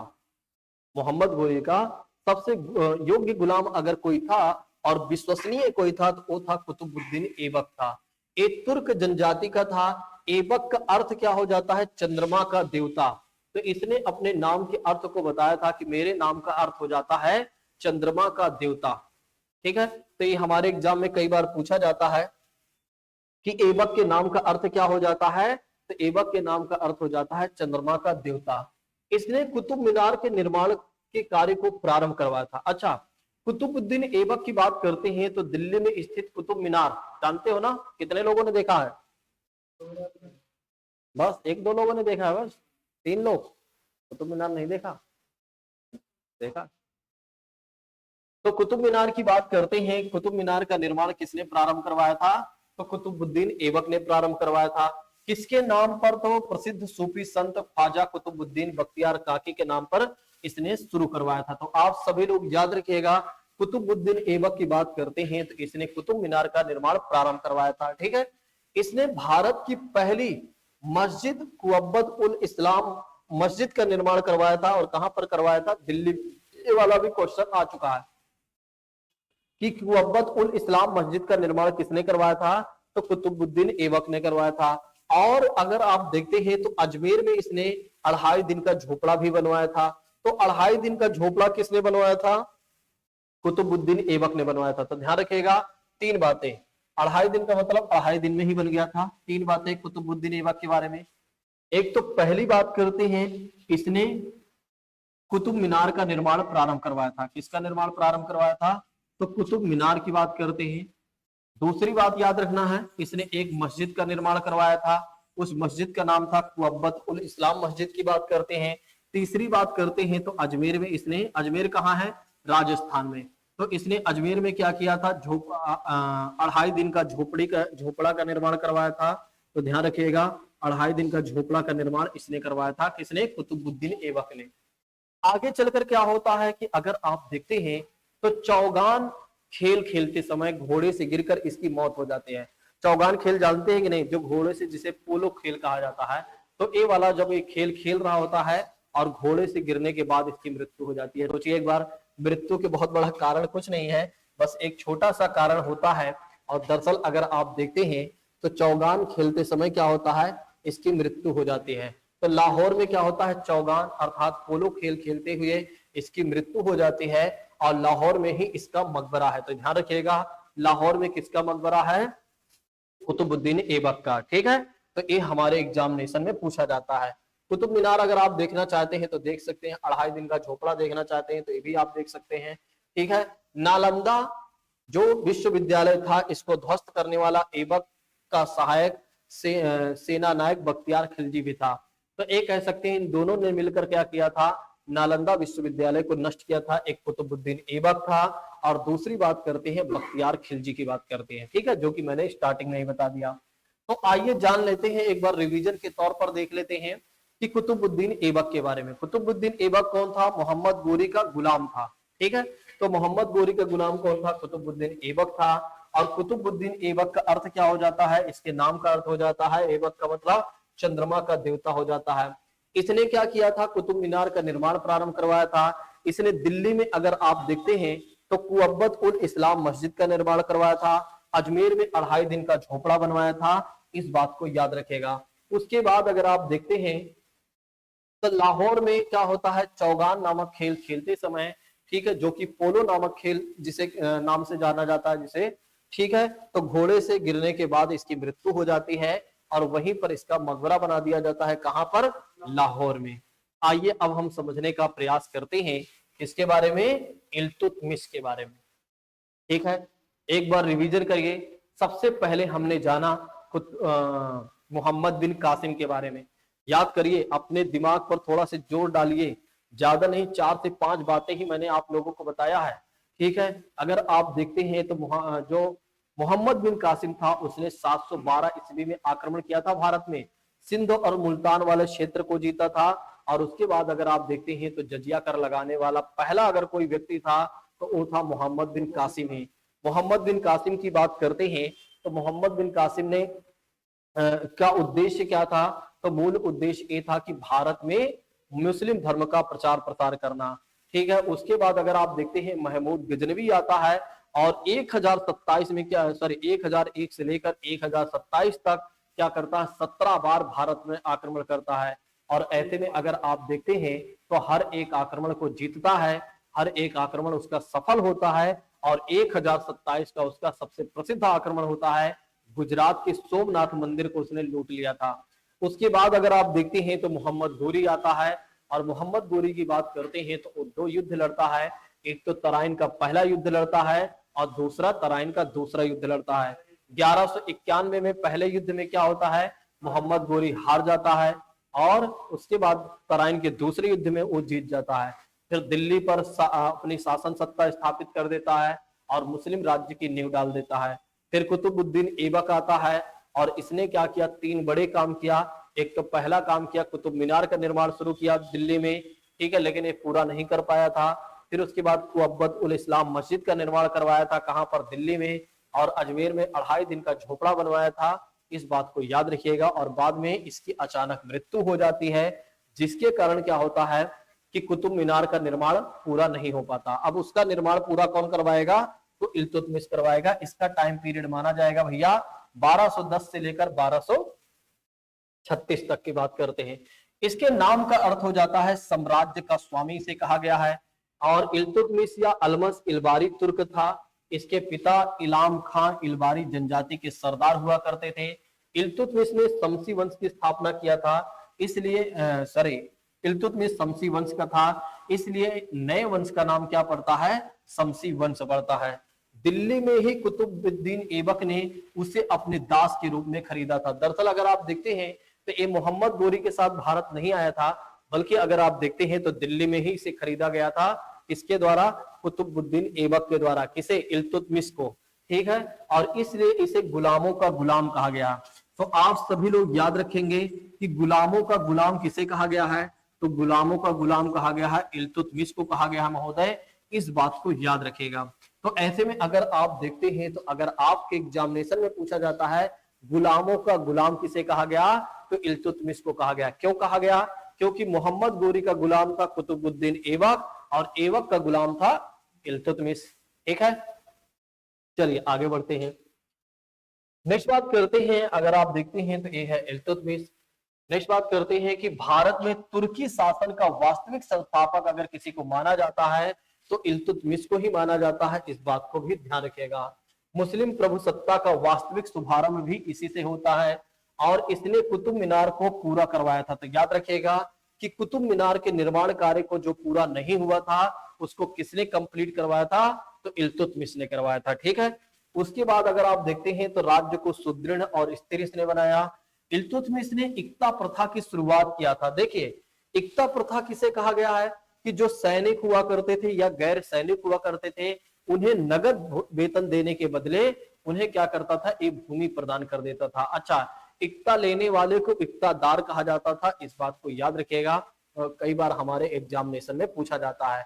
तो देखिए अधिकारियों को, सैनिकों या गैर सैनिकों को, सैनिक अधिकारियों को नगद वेतन के बदले भूमि प्रदान की जाती थी, ठीक है, इस बात को याद रखिएगा। इक्ता का अर्थ हो जाता है भूमि, अरबी शब्द में भूमि को क्या कहा गया है, इक्ता कहा गया। इक्ता लेने वाले को क्या कहा गया है, इक्तादार कहा गया है, ये बहुत बार आ चुका है। इक्तादार किन्हें कहा जाता है, तो वे लोग जो अधिकारी या सैनिक के रूप में काम किया करते थे, वे राजा से क्या प्राप्त करते थे, कुछ भूमि प्राप्त करते थे जिससे अपना रेवेन्यू जनरेट करते थे, उन्हें क्या कहा जाता था, इक्तादार कहा जाता था। इल्तुतमिश की बात करते हैं, इसने चांदी के टका और तांबे के जीतल का प्रचलन किया था और दिल्ली में टकसाल की स्थापना सबसे पहले कोई किया था, तो किया था इल्तुतमिश की बात करते हैं, ठीक है। टकसाल उसे कहा जाता है जहां पर सिक्कों की ढलाई की जाती थी, ठीक है। नेक्स्ट बात करते हैं, टकसालों पर नाम लिखने की परंपरा की भी शुरुआत इसने किया था। भारत में अगर आप देखते हैं तो ऐसा करने वाला पहला अगर कोई मुस्लिम शासक माना जाता है तो माना जाता है इल्तुतमिश की बात करते हैं। अच्छा, इसने अपने सिक्कों पर भगवान शिव और उनके जो सेनापति कह सकते हैं नंदी की बात करते हैं, ठीक है। भगवान शिव के सेनापति एक तरह से नंदी ही कह सकते हैं ना, तो उनके सेनापति नंदी का एक फोटो उस पर लगवाता था कहीं ना कहीं सिक्कों पर। और चौहान घुड़सवार अंकित हुआ करते थे, ठीक है। ये रहने दीजिए, बस इतना याद रखिएगा। वह दिल्ली का पहला ऐसा शासक था जिसने सुल्तान की उपाधि धारण किया था। तो याद रखेंगे आप सभी लोग कि सुल्तान की उपाधि धारण करने वाला पहला शासक कौन था, तो था इल्तुतमिश की बात करते हैं, ठीक है। और अगर आप देखते हैं तो नेक्स्ट बात करते हैं, ये है चांदी का टका और तांबे के जीतल की बात करते हैं। वह दिल्ली का पहला शासक था जिसने सुल्तान की उपाधि धारण किया था और 18 फरवरी 1229 को इसने स्थापित किया था स्वतंत्र सल्तनत काल को, ठीक है। इसने बगदाद के खलीफा से क्या किया था, ऐसी मान्यता प्राप्त किया था। अल मुतसिर बिल्लाह की बात करते हैं, ये सब नहीं याद रखना है। नेक्स्ट बात करते हैं, इसने क्या किया था, 40 योग्य सरदारों का एक 40 दल का गठन किया था। तो ये भी हमारे एग्जामिनेशन में पूछा जाता है कि 40 दल का गठन किसने किया था। तो 40 दल का गठन किया था इल्तुतमिश ने किया था, और जिसने इल्तुतमिश की सफलताओं में अपना महत्वपूर्ण योगदान दिया था। देखिए 40 सरदार हुआ करते थे उस 40 दल में। ये क्या करते थे, राजा की सहायता और सलाह के लिए हुआ करते थे, अर्थात राजा को सहायता और सलाह दिया करते थे, ठीक है। चलिए नेक्स्ट बात करते हैं कि इसने क्या किया था, गुंबद निर्माण। इसे गुंबद निर्माण का पिता कहा जाता है। मैं आप सभी लोगों को बताना चाहूंगा गुंबद निर्माण का पिता का मतलब क्यों कहा गया इसे। देखिए दरअसल क्या होता है, पहले मस्जिदों को बनाने का तरीका अलग था, लेकिन इसके समय में क्या हो जाता है, मस्जिदों को बनाने का तरीका भैया अलग हो जाता है। मतलब गुंबद नुमा एक तरह से इसे क्या माना जाता है, एक गुंबद है ना, ऐसे एक तरह से बनाया जाता था। एक गुंबद बनाकर क्या किया जाता था, मस्जिदों का निर्माण किया जाता था। इसीलिए कहा गया इसे गुंबद निर्माण का पिता कहा गया, ठीक है। तो गुंबद निर्माण का पिता किसे कहा गया है, इल्तुतमिश को कहा गया है। देखिए इसने सुल्तानगढ़ी मकबरा अपने पुत्र नसरुद्दीन महमूद की कब्र निर्मित करवाया, और भारत का यह पहला मकबरा था, और इसको स्थापित करने का श्रेय इसी को जाता है, इल्तुतमिश को। मोहम्मद गोरी के नाम पर मदरसा ए मुज्जी दिल्ली में बनवाया था, ठीक है। तो इसी में एक तरह से ये जो मदरसा वगैरह या मस्जिद वगैरह जो बनवाए जाते थे वो उसमें गुंबद टाइप के करके बनाया जाता था, इसलिए इसे गुंबद निर्माण का पिता कहा गया। नेक्स्ट बात करते हैं, इसने उज्जैन के महाकाल मंदिर, उज्जैन के महाकाल मंदिर जो भगवान शिव की मंदिर है उसको इसने ध्वस्त करवाया था, ठीक है। ध्यान रखिएगा आपके एग्जामिनेशन में क्वेश्चन पूछा जाता है कि उज्जैन के महाकाल मंदिर को ध्वस्त किसने करवाया था, तो इल्तुतमिश ने करवाया था। दिल्ली को राजधानी बनाया, अच्छा इसने क्या किया, एक दूसरा काम किया, एक तो कुतुब मीनार का निर्माण पूरा करवाया था, और एक दूसरा काम ये भी याद रखिएगा, इसने भारत की राजधानी अर्थात दिल्ली की राजधानी दिल्ली ही कर देता है। पहले क्या होता है, दिल्ली की राजधानी लाहौर हुआ करती थी इल्तुतमिश कुतुबुद्दीन ऐबक के समय में। इसके समय में अगर आप देखते हैं तो दिल्ली की राजधानी क्या हो जाती है, दिल्ली ही हो जाती है, इस बात को याद रखिएगा। नेक्स्ट बात करते हैं, अगर आप देखते हैं तो 30 अप्रैल 1236 को क्या होता है, इसकी मृत्यु हो जाती है। चलिए इसके बारे में कुछ अन्य जानकारी भी हासिल कर लेते हैं। जैसे इसके समय में अगर किसी को न्याय चाहिए होता है ना, तो न्याय चाहिए मतलब अगर किसी के साथ अन्याय हुआ है तो उसे लाल वस्त्र धारण करके क्या करना पड़ता था, जाना पड़ता था, ठीक है। तो लाल वस्त्र धारण करके जाना पड़ता था राजा के सामने, तो राजा समझ जाता था कि अच्छा भैया क्या नाम है कि इसे न्याय चाहिए। फिर उसके साथ जो भी अन्याय हुआ है उसके हिसाब से क्या करता था, न्याय अन्याय या न्याय उसे प्रदान करता था राजा, ठीक है। इल्तुतमिश की बात करते हैं। उसके बाद अगला शासक बनता है रुकनुद्दीन फिरोज शाह। बिना फालतू शासक होता है, किसी काम का नहीं होता है, तो इसके बारे में हमने कुछ नहीं लिखा है, इसको हटा दो। फिर उसके बाद क्या होता है, रजिया सुल्तान आती है भैया, ठीक है। रजिया सुल्तान की बात करते हैं तो भारत की पहली मुस्लिम और महिला के तौर पर देखा जाए तो अंतिम मुस्लिम महिला शासिका होती है, ठीक है। वैसे तो और भी मुगलों के टाइम पर होती है, और जैसे बेगम हजरत महल वगैरह वो क्या होती हैं, शासक होती हैं, लेकिन दिल्ली सल्तनत काल की बात कर रहा हूं, ठीक है। तो याद रखिएगा रजिया दिल्ली की पहली और अंतिम मुस्लिम महिला शासिका थी। अच्छा रजिया की बात करते हैं, इसने सैनिक वेशभूषा धारण किया था, पर्दा प्रथा को छोड़कर पुरुष वेशभूषा का को धारण किया था। कुलाही देखो टोपी कोट ये सब पहनकर अपने दरबार में बैठ करती थी। हाथी पर चढ़कर जनता के बीच जाना शुरू कर दिया था। रजिया घोड़े पर सवार होकर युद्ध के मैदान में जाया करते थे। सिंहासन पर बैठते ही रजिया ने कूटनीति से काम लिया था, अमीर वर्ग में फूट डाल दिया था। दरअसल देखो जहां का समाज पूरी तरीके से रूढ़िवादी चीजों पर पूरी तरीके से विकसित हो, उस समाज में महिला का आना अपने आप में बहुत बड़ी बात थी। आप लोगों को मैं बताना चाहूंगा, ये जो रुकनुद्दीन फिरोज शाह है ना, देखिए ये जो मोहम्मद गोरी है, पहले इसकी कहानी, सॉरी इल्तुतमिश की बात समझिए। इल्तुतमिश पहले से ही चाहता था कि मेरी बेटी ही जो रजिया थी वही शासिका बने, क्योंकि रजिया एक योग्य व्यक्ति मतलब महिला थी, ठीक है, हर चीजों में दक्ष थी, समझदार थी और चीजों को समझती थी, जनता भी उसे स्वीकार करती थी। लेकिन क्या होता है कि जो चालीसा दल के लोग होते हैं वे इल्तुतमिश के मरने के बाद कहीं ना कहीं उसे स्वीकार नहीं करने देते हैं। दूसरी बात करते हैं कि ये जो रुकनुद्दीन होता है इसकी माता होती है एक, जो कि इसकी सगी माता होती है और उसकी एक तरह से कह सकते हैं सौतेली माता, क्योंकि रजिया आप जानते हैं राजाओं की कई रानियां हुआ करती थी, तो उसी में से एक पुत्र था एक, ठीक है। तो रुकनुद्दीन फिरोज शाह जो था ना, ये बेहतर तरीके से शासन सत्ता नहीं चला पा रहा था, ठीक है, लेकिन बस वही है, जबरदस्ती राजा बन गया था, जबरदस्ती राजा बन गया था, तो शासन सत्ता ये बेहतर चला नहीं पा रहा था, लेकिन फिर भी चलाने की पूरी कोशिश कर रहा था। और रजिया पहले ही बनना चाहती थी, क्योंकि उसके पिता के बाद ही, पिता के मरने के बाद, पिता भी उसका चाहता था कि मेरे मरने के बाद मेरा उत्तराधिकारी अगर कोई बने तो मेरी बेटी बने, क्योंकि सबसे ज्यादा योग्य है। इसी बीच में अगर आप देखते हैं तो आप सोचिए, पूरा का पूरा समाज रूढ़िवादी चीजों पर कहीं ना कहीं आश्रित है, ठीक है। कहने का मतलब ये है कि कोई नहीं स्वीकार करने वाला है किसी महिला को शासिका के रूप में, ठीक, शासक के रूप में, कि कोई महिला हम पर शासन करे, ठीक है। तो फिर लेकिन क्या होता है कि शुक्रवार का दिन होता है, शुक्रवार के दिन दिल्ली में नमाज पढ़ी जाती है, वैसे हमेशा पूरे भारत में शुक्रवार को नमाज पढ़ी जाती है। अब इस समय अगर आप देखते हैं, उस समय क्या होता है कि दिल्ली में नमाज पढ़ी जाती है, दिल्ली के मस्जिद में, तो फिर क्या होता है कि रजिया सुल्तान वहां लाल वस्त्र पहनकर चली जाती है, ठीक है। लाल वस्त्र जब वहां पहनकर जाती है तो पूरी की पूरी जनता देखते ही समझ जाती है, लाल वस्त्र का मतलब न्याय, ठीक है। फिर न्याय में क्या होता है, इसको उठाकर बाहर फेंका जाता है, बेटा तो साइड हो, और रजिया को शासिका बना दिया जाता है। तो दिल्ली की जनता ने, कह सकते हैं कि लोकतंत्र में इतनी ताकत, जनता में इतनी ताकत या लोकतंत्र में इतनी ताकत होती है, राजा को रंक और रंक को राजा बना सकते हैं ना। आपने देखा कि दिल्ली में इसी तरह से कुछ रहा, एक ऐसी पार्टी जिसे 27 साल तक मौका नहीं मिला, हर बार प्रयास करती रही, लेकिन 27 साल बाद उसे मौका मिला। अरविंद केजरीवाल आने नहीं दे रहा था, ठीक है, अरविंद केजरीवाल नहीं आने दे रहे थे, सॉरी नहीं आने दे रहे थे, क्योंकि वो अपने कामों से कहीं ना कहीं दिल्ली की जनता को अपने तरफ करके रखे थे। लेकिन कुछ समय या कुछ बीच में कहीं ना कहीं राजा की कोई ना कोई गलती हो गई, जिसकी वजह से दिल्ली की जनता ने उठाकर बाहर फेंका, एक नई पार्टी को स्वीकार किया। यही होता है लोकतंत्र की सबसे अच्छी और खूबसूरती ये होती है कि जब तक तुम्हें अपना मानेंगे तब तक मानेंगे, जिस दिन तुम हमारे दिल से उतर गए ना, उस दिन तुम हमारे नहीं रहोगे।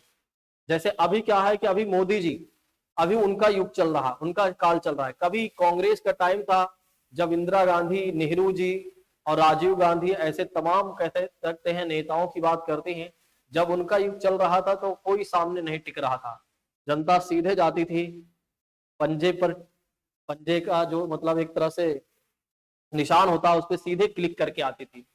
आज ये है कि कमल के फूल को हर कोई जानता है, आज अगर कोई कुत्ता भी खड़ा हो जाए ना तब भी मोदी जी के नाम पर जीत जाएगा, क्योंकि उनका समय चल रहा है।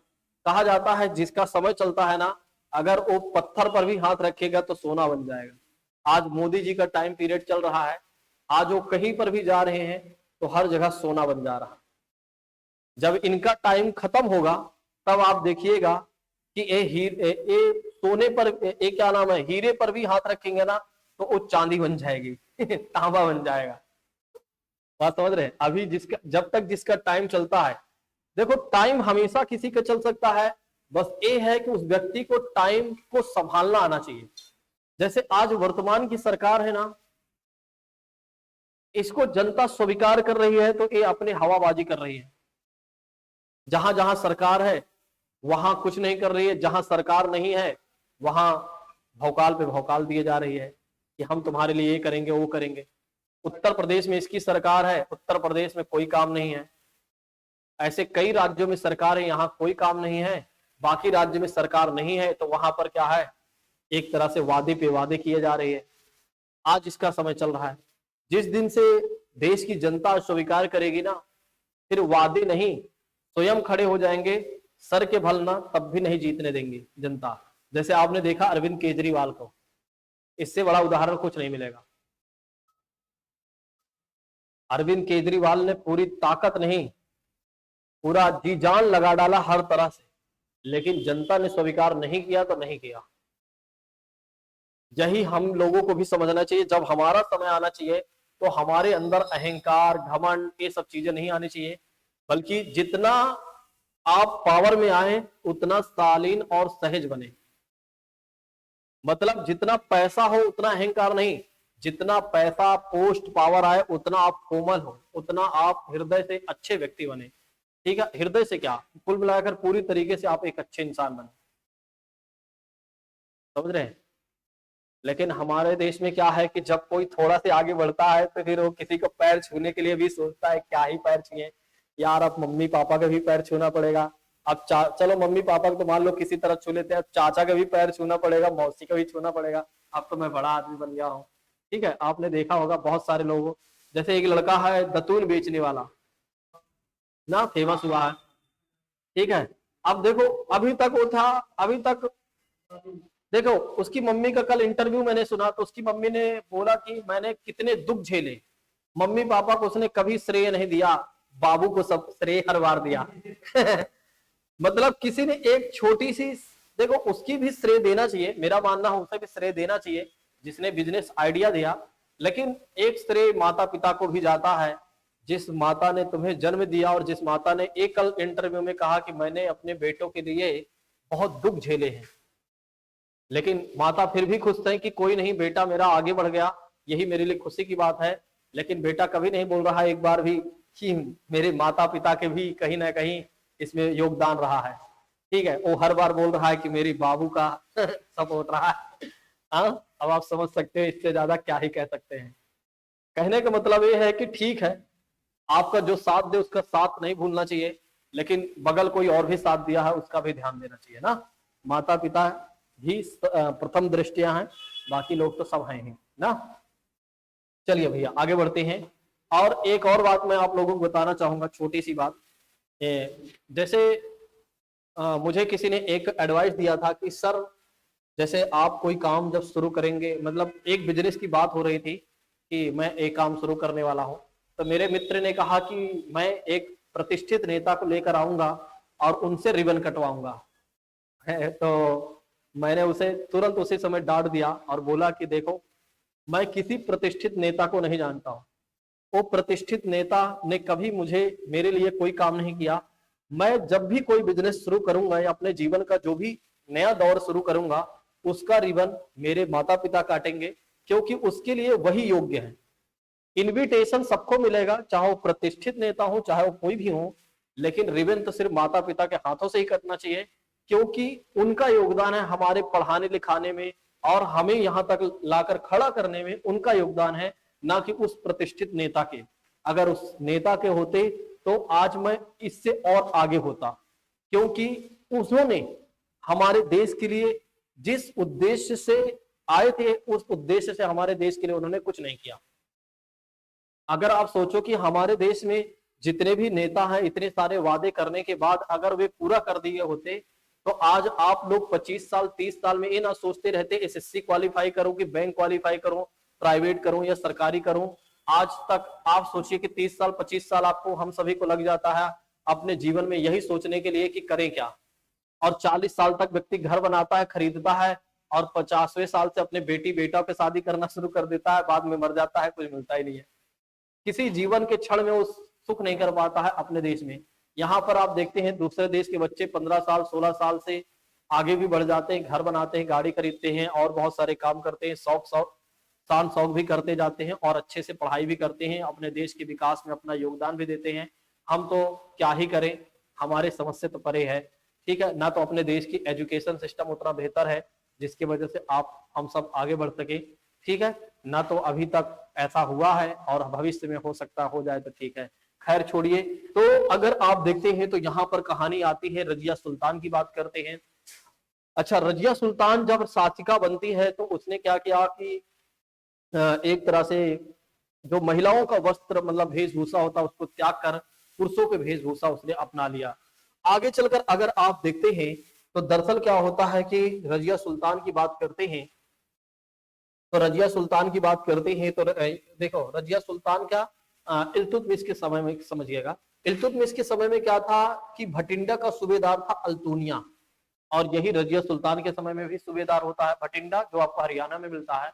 तो दरअसल अगर आप देखते हैं तो ये जो अल्तुनिया होता है ना, ये क्या करता है कि जब तक इल्तुतमिश होता है तब तक तो कंट्रोल में रहता है, क्योंकि इल्तुतमिश अलग शासक था, उसने ही बनाया था। अब रजिया के समय में क्या करता है, विद्रोह कर देता है। तो ये विद्रोह कर देता है तो रजिया को जब पता चलता है कि भटिंडा में अल्तुनिया ने विद्रोह कर दिया है, तो फिर रजिया पहुंच जाती है वहां पर, भटिंडा पहुंच जाती है विद्रोह को दबाने के लिए। लेकिन ये अल्तुनिया इतना ताकतवर होता है कि रजिया सुल्तान को भी एक कैद कर लेता है। ठीक है, एक बंदी बना लेता है।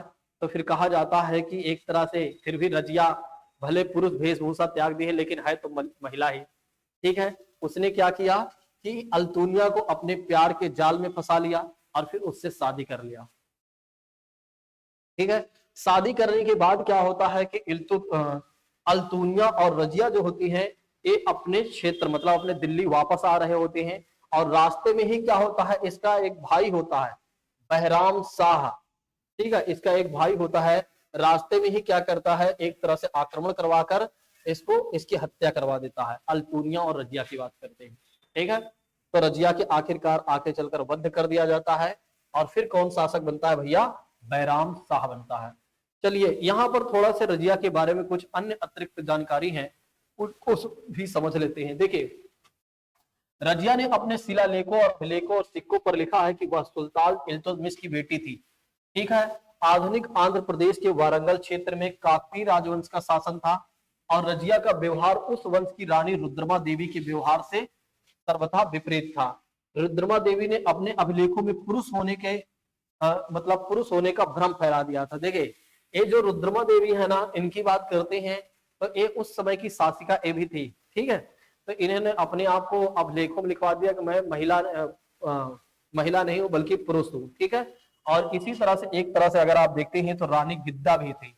रानी दिद्दा की बात करते हैं जिन्हें दीदी के नाम से जाना जाता था, तो ये भी अपने आप को कहीं ना कहीं पुरुष की श्रेणी में रखते थे। तो याद रखिएगा तीन महिला जो एक तरह से उस समय के अलग अलग क्षेत्र की शासिका थी, जैसे एक रजिया है, दूसरी रानी रुद्रमा देवी की बात करते हैं, और तीसरी बात करते हैं आप लोग याद रखिएगा वो है पहले रजिया और दूसरी है रुद्रमा देवी, तीसरी है रानी दिद्दा की बात करते हैं।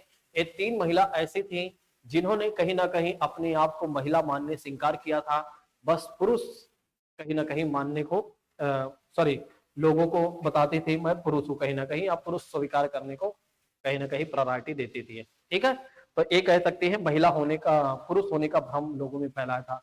चलिए उसके बाद आता है बहराम शाह। ये किसी काम का होता नहीं भैया, तो इसके बारे में पढ़ने की जरूरत है नहीं। ठीक है, चलिए आगे बढ़ते हैं। फिर आता है अलाउद्दीन मसूद शाह, ये भी ऐसे ही होता है। ठीक है, ये भी होता है नसरुद्दीन महमूद शाह, ये भी पागल टाइप का ही शासक होता है जिसका कोई काम नहीं होता है। और अगली बार आता है गयासुद्दीन बलबन। ठीक है, चलिए तो जैसे कि बात करते हैं अब क्या होगा, गयासुद्दीन बलबन शासक बनेगा। ठीक है, किसके बाद शासक बनता है, तो नसरुद्दीन महमूद के बाद बलबन शासक बनता है। बलबन जो होता है वो इलबारी तुर्क जाति का था। देखिए आप लोगों को मैं बताना चाहूंगा ये जो बलबन था ना, ये इल्तुतमिश के समय में एक सैनिक हुआ करता था। जब क्या होता है इल्तुतमिश के जितने भी शासक रहे ना कमजोर पड़ जाते हैं, उन सबको हटाकर स्वयं राजा बन जाता है। देखे इन सब की सबसे अलग ही इन सब की सबसे बड़ी खास बात ये रही, इन लोगों ने क्या किया है, हमेशा अपनों को ही हटाकर स्वयं राजा बने हैं। राजा बनने के लिए कुछ भी करना होता था तो कोई कसर छोड़ते नहीं थे। और उसी तरह से अगर आप देखते हैं जैसे गयासुद्दीन बलबन की बात करते हैं, एक कहा सैनिक से अपना जीवन प्रारंभ किया। इल्तुतमिश के समय में सैनिक हुआ करता था। इल्तुतमिश मरा तो थोड़ी सी इसकी कहीं ना कहीं पकड़ मजबूत हो जाती है। रजिया सुल्तान के समय में थोड़ी सी इसकी मजबूत उतनी नहीं रहती, लेकिन फिर भी मजबूत, सॉरी अपनी मजबूत पकड़ कर, सॉरी अपनी पकड़ मजबूत कर लेता है।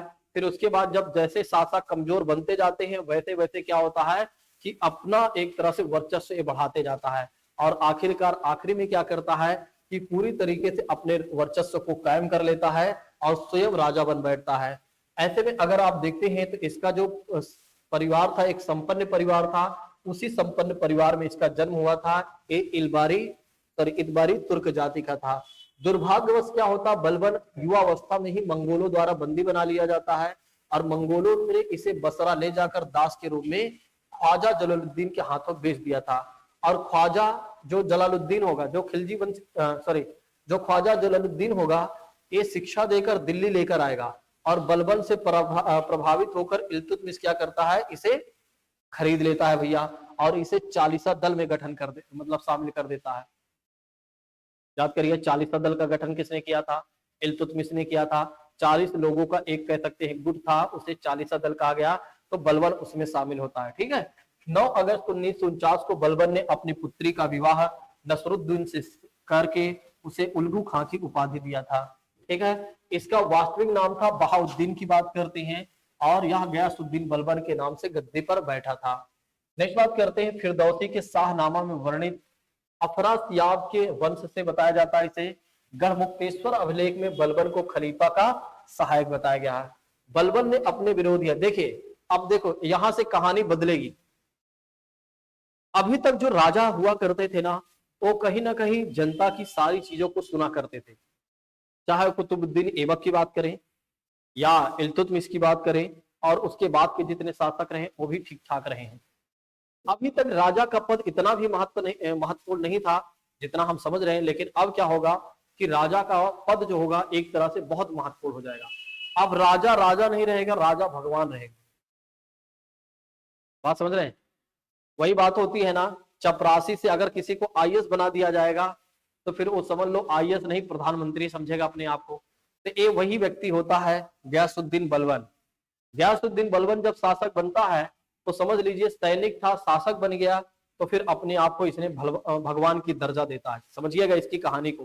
देखिए सबसे पहला काम क्या किया इसने कि अपने विरोधियों को समाप्त करने के लिए लौह ए रक्त की नीति अपनाया। इसने कहा खून का बदला खून से लिया जाएगा। ठीक है।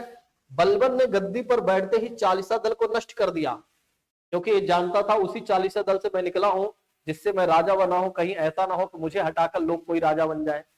समझ रहे हैं? दूसरी बात, इल्तुतमिश के जितने भी परिवार के सदस्य थे ना, उन सभी को मरवा दिया कि आगे चलकर कोई भी बगावत ना कर सके। समझ रहे हो? इन सब के समय में मारना काटना मूली के बराबर, मूली गाजर के बराबर था। जैसे आप डेली सलाद काटते हैं, इनके हिसाब से किसी की जान लेना वो सलाद के बराबर है। ठीक है। अब उसके बाद अगर आप देखते हैं तो बलबन ने दैवी राजत्व के सिद्धांत को दिया। अब दैवी राजत्व के सिद्धांत का मतलब समझिएगा, बलबन ने स्वयं नियाबत ए खुदाई अर्थात ईश्वर का प्रतिनिधि बताया अपने आप को, और जिल्ले इल्लाही ईश्वर की छाया बताया। इसने जनता को कहा कि देखो जो राजा है ना वो ईश्वर की प्रतिनिधि होता है और ईश्वर की छाया होता है, तो प्रजा को क्या करनी चाहिए? राजा की हर बात मानना चाहिए। अगर राजा ने कोई निर्णय दे दिया है तो प्रजा को कोई बात टालनी नहीं चाहिए। आप समझ रहे हैं नहीं? अभी तक क्या आप लोगों ने पढ़ा कोई शासक ऐसा कहा था क्या? नहीं। ये पहला ऐसा शासक होता है जिसने अपने आप को ईश्वर के समान मान लिया और जनता को ये निर्देश दे रहा है कि देखो भैया जो भी हम कहें तुम सभी लोगों को बात माननी चाहिए कहीं ना कहीं। ठीक है। तो ध्यान रखिएगा, बलबन ने स्वयं को क्या बताया? नियाबत एक खुदाई अर्थात ईश्वर का प्रतिनिधि बताया, और जिल्ले इल्लाही की बात करते हैं ईश्वर की छाया बताया। अच्छा, इसने क्या किया था कि बलबन ने क्या किया था? पारसी नववर्ष की शुरुआत हुई थी। पारसी नवरोज की बात करते हैं तो जो पारसी होते हैं अगर आप देखते हैं तो उनके लिए नववर्ष की शुरुआत कर दी जाती है। नववर्ष का मतलब होता है एक तरह से नया साल मनाने की बात करते हैं, इस उत्सव की शुरुआत कर देता है। देखिए इसने अपनी प्रतिष्ठा बढ़ाने के लिए अपने दरबार में अगर आप देखते हैं तो फारसी परंपरा की शुरुआत कर दी। इसने सिजदा प्रथा की शुरुआत किया और पबोस प्रथा की शुरुआत किया भैया। सिजदा प्रथा क्या है? इसने कहा कि देखो भैया, घुटनों के बल बैठ कर क्या करना चाहिए कि राजा को सलाम करना चाहिए। अब समझ में आया? अब राजा क्या बन गया? ईश्वर बन गया एक तरह से। दूसरी बात इसने क्या कहा? प्रजा को क्या करना चाहिए? दूसरा काम ये करना चाहिए कि पवोस प्रथा का भी पालन करना चाहिए, जिसमें पेट के बल लेट कर सुल्तानों के पैर चूमना चाहिए। तो समझ में आया? अभी तक राजा एक तरह से कह सकते हैं लोकतंत्र के भांति जिया करते थे। ठीक है, जनता को भी कभी महसूस नहीं होता था कि हमारा राजा इस तरह, मतलब एक तरह से हम किसी राज्य में रह रहे हैं, हमारे ऊपर कोई शासन कर रहा। अब इस समय क्या होगा? इस समय से ही पूरा कहानी शुरू होगी। ठीक है, आप देखेंगे राजा के जो पावर होगी वो बढ़ती जाएगी, और अलाउद्दीन खिलजी और औरंगजेब वगैरह तक पहुंचते पहुंचते तो पूरी तरीके से जनता निस्तो नाबूद खत्म हो जाती है। एक तरह से जनता मतलब कुछ भी नहीं रह जाता। वैसे अलाउद्दीन खिलजी के समय में ही बहुत कुछ हो जाता है। ठीक है, तो आप सभी लोग याद रखिएगा बलबन की कहानी। भैया बलबन की बात करते हैं, इसने दैवी राजत्व के सिद्धांत को दिया, इसने स्वयं को नियाबत एक खुदाई बताया, ईश्वर का प्रतिनिधि बताया, जिल्ले इल्लाही की बात करते हैं, ईश्वर का छाया बताया, और इसने पारसी नववर्ष की शुरुआत मनाए जाने पर, ठीक है, नवरोज की शुरुआत किया था भारत में। ऐसा करने वाला पहला शासक था। सुल्तान की प्रतिष्ठा बढ़ाने के लिए दरबार में फारसी परंपरा की शुरुआत किया था। सिजदा प्रथा और पवोस प्रथा की शुरुआत इसने किया था। बलबन ने वित्त ए विभाग, दीवान ए विराजत की बात करते हैं, ऐसे विभाग की स्थापना किया था, और सेना का अलग विभाग बना दिया था जिसे दीवान ए आरिज कहा गया। ध्यान रखिएगा, वित्त विभाग, रेवेन्यू वाला, कलेक्ट करने वाला अलग डिपार्टमेंट था, और सेना वाला अलग डिपार्टमेंट हुआ करता था। ठीक है, तो याद रखिएगा वित्त ए विभाग, सॉरी दीवान ए विराजत जो था वो वित्त विभाग था, और दीवान ए आरिज की बात करते ही इस सैन्य विभाग हुआ करता था। मंगोलों से आक्रमण से बचाने के लिए ऐसा किया गया था। और बलबन ने सबसे पहले क्या किया? तत्पर सेना रखने की शुरुआत कर दिया। ठीक है, तो बलबन ने क्या कर दिया कि तत्पर सेना, हमेशा सेना तैयार रहेगी, जहां मन करे वहां लड़ो और जैसा मन करे वैसा चलो, कोई दिक्कत नहीं है, क्योंकि मंगोलों का आक्रमण हुआ करता था। ठीक है, गुप्तचर अधिकारियों की बात करते हैं तो इसके समय में बरीद कहा जाता था। ठीक है, इस बात को याद रखेगा। तो गुप्तचर अधिकारी हुआ करते थे जो राजा की सहायता और सलाह के लिए होते थे। राज्य में किस तरह का आक्रमण होने वाला और क्या हो रहा है, ये क्या होते थे, राजा को बताया करते थे। ठीक है, तो ये कह सकते हैं कि राजा की जो शक्ति होती है और बढ़ जाती है, क्योंकि कहीं पर विद्रोह या कहीं पर कुछ होने से पहले ही यहाँ आईबी वाले लगे हैं जो पहले ही बता देते हैं और पहले वहां कंट्रोल कर लिया जाता है। ठीक है, नेक्स्ट बात करते हैं फारसी। फारसी के प्रसिद्ध कवि अमीर खुसरो व अमीर हसन इसके दरबार में रहा करते थे, सबसे ज्यादा पूछा जाता है। तो ध्यान रखिएगा कि बलबन के दरबार में कौन रहा करते थे, तो अमीर खुसरो की बात करते हैं और हम अमीर हसन की बात करते हैं, ये इसके दरबार में रहा करते थे। अब उसके बाद अगला शासक आता है कैकूबाद की बात करते हैं, और कैकूबाद की बात करते हैं तो एक किसी काम का नहीं होता है भैया, इसको छोड़ दीजिए। क्यूमर्स आता है, क्यूमर्स छोटा होता है, बहुत छोटा बच्चा होता है। ठीक है, ये बलबन के मरने के बाद क्या होता है, जो राजा बनते हैं वो किसी काम के नहीं रह जाते हैं, जिसमें क्यूमर्स जो होता है सबसे कम उम्र का व्यक्ति होता है या बच्चा होता है जो शासक बनता है। दरअसल क्या होता है, इसका सेनापति होता है जलालुद्दीन फिरोज खिलजी। जलालुद्दीन फिरोज खिलजी, अब इसकी कहानी समझिएगा। सबसे छोटा क्यूमर्स होता है, बहुत कम उम्र में शासक बनता है। ठीक है, तो दरअसल क्या होता है कि एक क्या करता है, जो जलालुद्दीन खिलजी होता है, एक जलालुद्दीन फिरोज खिलजी की बात करते हैं, एक क्या करता है कि उसे मरवा के फेंकवा देता है नहर में। ठीक है, नहर नाली जहां भी होता है फेंकवा देता है। तो फिर क्या होता है कि एक तरह से ये राजा के गद्दी पर जाकर बैठता है तो दिल्ली की जनता इसे स्वीकार ही नहीं करती है। समझ रहे हैं? अब देखो कैसे राजा बनेगा, आप समझिएगा। ये सेनापति था ये भी। ठीक है, अब क्या होता है, जब ये गद्दी पर बैठता है, दिल्ली की मतलब सिंहासन पर बैठता है, तो दिल्ली की जनता इसे स्वीकार नहीं करती, मना कर देता है। तो फिर एक चाल चलता है। चाल ये चलता है कि देखो अभी जब तक आपके राजा नहीं आ जाते हैं तब तक मैं इस राजगद्दी की एक तरह से क्या नाम है, हिफाजत करूंगा। ठीक है, इस हिफाजत के तहत ही मैं राज्य चलाऊंगा, इस गद्दी पर मैं कभी नहीं बैठूंगा, ऐसा बोलता है।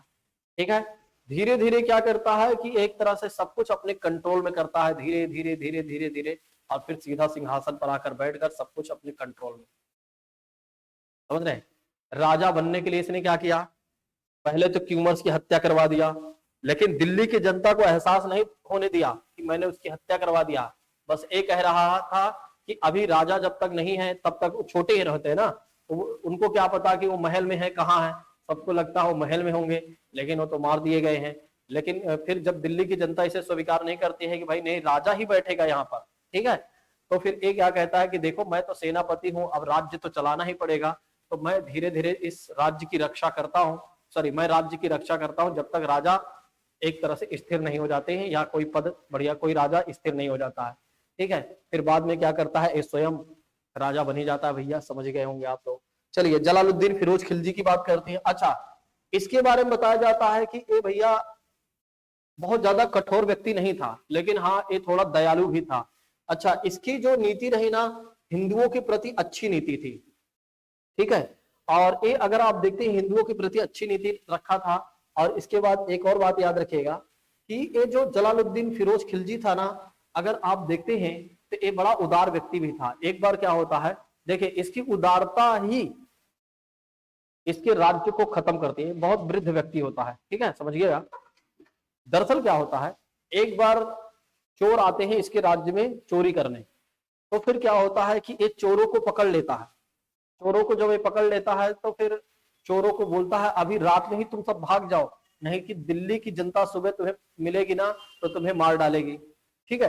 ये जितना कह सकते हैं थोड़ा बहुत अधर्मी रहा होगा तो थोड़ा बहुत धर्मी भी रहा था, ठीक है।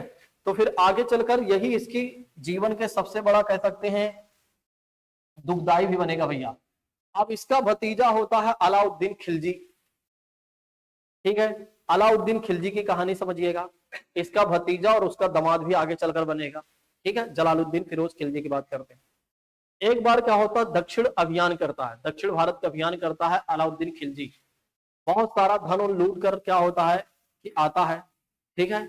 अब जब ये जहां का इसे सूबेदार बनाया गया था, मानिकपुर ऐसे वहां का सूबेदार था ये अलाउद्दीन खिलजी। अब क्या होता है कि बाद में जलालुद्दीन फिरोज खिलजी को पता चल जाता है, ठीक है।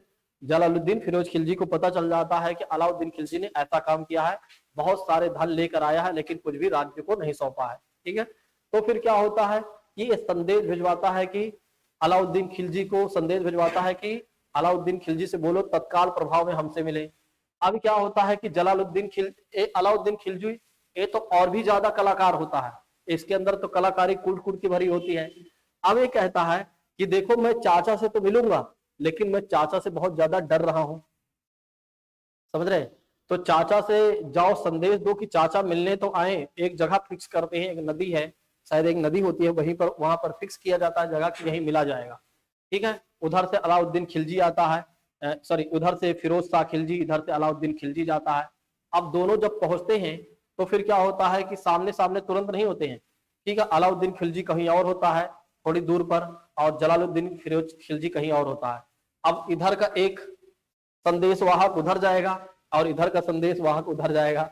अब क्या होता है कि जब इधर वाला संदेश वाहक को भेजता है कि देखो भैया जलालुद्दीन खिलजी से बोलो, जो मतलब चाचा जी से बोलो कि देखो आप मिलने तो आओ लेकिन अपने सेनापति या किसी को मत लेकर आओ, क्योंकि मैं बहुत ज्यादा सेना से डरता हूँ। फिर वहां से भी फिर इधर से जो जाता है उसको भी वही संदेश हो जाता है, फिर वापस हो जाकर फिर वही बताता है कि हाँ अलाउद्दीन खिलजी मिलना तो चाह रहा है लेकिन वो सेना से डर रहा है, ठीक है। देखो मूवी में अलग दिखाया गया, रानी पद्मावत की मूवी देखोगे तो वहां पर अलग कहानी दिखाई गई है, ठीक है। अब क्या होता है कि जब अलाउद्दीन खिलजी, फिर क्या होता है जलालुद्दीन फिरोज खिलजी जो होता है वो मान जाता है भैया, ठीक है, बोलता है कोई बात नहीं अकेले ही जाकर मिल लेता हूँ। फिर क्या होता है, जैसे ही अकेले जाकर मिलते हैं और गले लगते हैं, और गले लगते ही उसका क्या नाम है सेनापति होता है अलाउद्दीन खिलजी का, ठीक है, वो क्या करता है, सॉरी ये क्या करता है चाकू मारता है, वो क्या करता है सीधा तलवार निकाला और सर धड़ से अलग कर दिया, ठीक है। हाँ, अलाउद्दीन खिलजी ने अपने चाचा जलालुद्दीन फिरोज खिलजी की सर धड़ से अलग करवा देता है अपने सेनापति से। फिर क्या करता है, उसकी जो सिर होता है उसकी मुंडी जो होती है पूरे राज्य में घुमाता है। फिर किसी की हिम्मत नहीं पड़ती है कि उसके सामने चीसे पू करने की, और फिर उसकी पुत्री होती है, उसकी पुत्री से विवाह कर लेता है, ठीक है। ये तो देखा ही होगा, ठीक है, तो ये आपने देखा ही होगा। अलाउद्दीन खिलजी के बारे में, ठीक है। चलो थोड़ा सा और जान लेते हैं अलाउद्दीन खिलजी के बारे में, उसके बाद ये कहानी खत्म होने वाली है। 1296 में अलाउद्दीन खिलजी दिल्ली का सुल्तान बना और इसने सेना को नगद वेतन और स्थायी सेना रखने की प्रथा की शुरुआत किया था। तो ध्यान रखिएगा, सेना को नगद वेतन देने की प्रथा और स्थायी परमानेंट सेना रखने की प्रथा की शुरुआत किसने किया था? अलाउद्दीन खिलजी ने किया था। इस बात को भी ध्यान रखिएगा, घोड़े को दागने और सैनिकों की हुलिया लिखने की प्रथा की शुरुआत किसने ही किया था? ठीक है, पहले ये नहीं पता चल पा रहा था कि कौन घोड़ा किधर का है, ठीक है, और कौन सैनिक किधर का है, कौन कैसा है, ठीक है। तो उसके सारा डेटा एक तरह से मेंटेन करने की शुरुआत की गई अलाउद्दीन खिलजी के समय में। अब समझिएगा, जैसे आज होता है, आज अगर कोई सेना में भर्ती होता है तो उसका हाइट, वेट, उसके क्या कट मार्क है, सब कुछ लिखा जाता है। ये समझ लो जो आज काम हो रहा है ना, वो आज से कितने साल पहले हो चुका है काम। समझ में आया? अलाउद्दीन खिलजी के समय में ही इसने बाजार नियंत्रण प्रणाली की भी शुरुआत किया था। इसने मलिक काफूर को दक्षिण भारत के विजय के लिए भेजा। जमायत खाना मस्जिद, देखिए नेक्स्ट बात करते हैं, इसने जमायत खाना मस्जिद, अलाई दरवाजा, तिरी का किला, हजार सितून का महल और अलाउद्दीन खिलजी इसने ही निर्माण करवाया था। तो याद रखिएगा। नेक्स्ट बात करते हैं, दक्षिण भारत को जीतने वाला पहला मुस्लिम राजा था और इसने इसके शासनकाल में दक्षिण में मदुरै तक खिलजी साम्राज्य का विस्तार किया गया था। इतिहास के सबसे क्रूर शासकों में अगर किसी को माना जाता है भैया, तो अलाउद्दीन खिलजी को माना जाता है। ठीक है, इसने अपने सगे चाचा और ससुर को भी नहीं छोड़ा था, जो कि मैंने बता ही दिया है। ठीक है, जबकि इसका पालन पोषण भी इसके चाचा ने ही किया था। आप समझ सकते हो, जिसने पाला जिसने पाला, जिसको इसको राजा बनाया, उसने उसी को ही हत्या कर दिया। समझ लो, राजा क्या है, एक तरह से पद दिया, अच्छा पद, लेकिन राजा बनने के लिए अपने को ही नहीं छोड़ा। आप समझ सकते हैं। अलाउद्दीन खिलजी बेहद घमंडी था, खुद को दुनिया को जीतने वाला सिकंदर कहा करता था, इसलिए ये अपने आप को विश्व का दूसरा सिकंदर कहता था। ठीक है, अलाउद्दीन खिलजी चित्तौड़ की महारानी पद्मावत की खूबसूरती पर मोहित हो जाता है भैया, जिसके चलते उसको अपने हरम में रखना चाह रहा था। ठीक है, लेकिन पद्मावती जो होती है इसको इंकार कर देती है भैया, और राजस्थान के चित्तौड़ दुर्ग पर इसने फिर हमला कर दिया था। इसकी कहानी तो आप जानते ही हो कि राजा रतन सिंह से कहता है कि एक बार आप हमें अपनी पत्नी का क्या नाम है, फेस दिखा दीजिए, एक बार दिखा दीजिए, हम कभी नहीं आएंगे वापस। लेकिन एक बार देखने के बाद दोबारा एक चढ़ाई कर देता है। ठीक है, समझ रहे हो, ये ऐसा था। रानी पद्मावत के पति राजा रतन सिंह को कई हजार राजपूतों मतलब सेना भेजता है और फिर बाद में हत्या कर दी जाती है। अलाउद्दीन खिलजी की आत्मरक्षा और राजपूत की कुल मर्यादा के लिए रानी पद्मावत ने जौहर कर लिया था। जौहर का मतलब आत्मदाह कर लिया था। ठीक है, वही रानी पद्मावत के साथ कई राजपूत महिलाओं ने भी जौहर कर लिया था। अब सोचिए एक बार, हमारे देश की महिलाओं की बात करते हैं, कितने आन बान शान से हमेशा रही हैं। ठीक है, अगर एक तरह से अपने आत्मसम्मान की बात आई तो अपने प्राणों की आहुति देने में भी नहीं डरी। ठीक है, ये है हमारे देश का इतिहास। ठीक, नेक्स्ट बात करते हैं, इसने सिकंदर ए सानी अर्थात सिकंदर द्वितीय की उपाधि धारण किया था। जब्ता अर्थात भूमि पैमाइश की शुरुआत किया था, भूमि मापने की प्रथा की शुरुआत किया था, और उसी के आधार पर क्या किया जाता था, लगान निर्धारित किया जाता था। ठीक है, राजस्व प्रणाली में सुधार के लिए दीवान एवं मुस्तखराज विभाग की स्थापना किया था। इसके दरबार में अमीर खुसरो जैसा दरबारी कवि रहा करता था, जो सितार तबले का आविष्कार माना जाता है। फिर आगे चलकर इसकी डेथ हो जाती है भैया।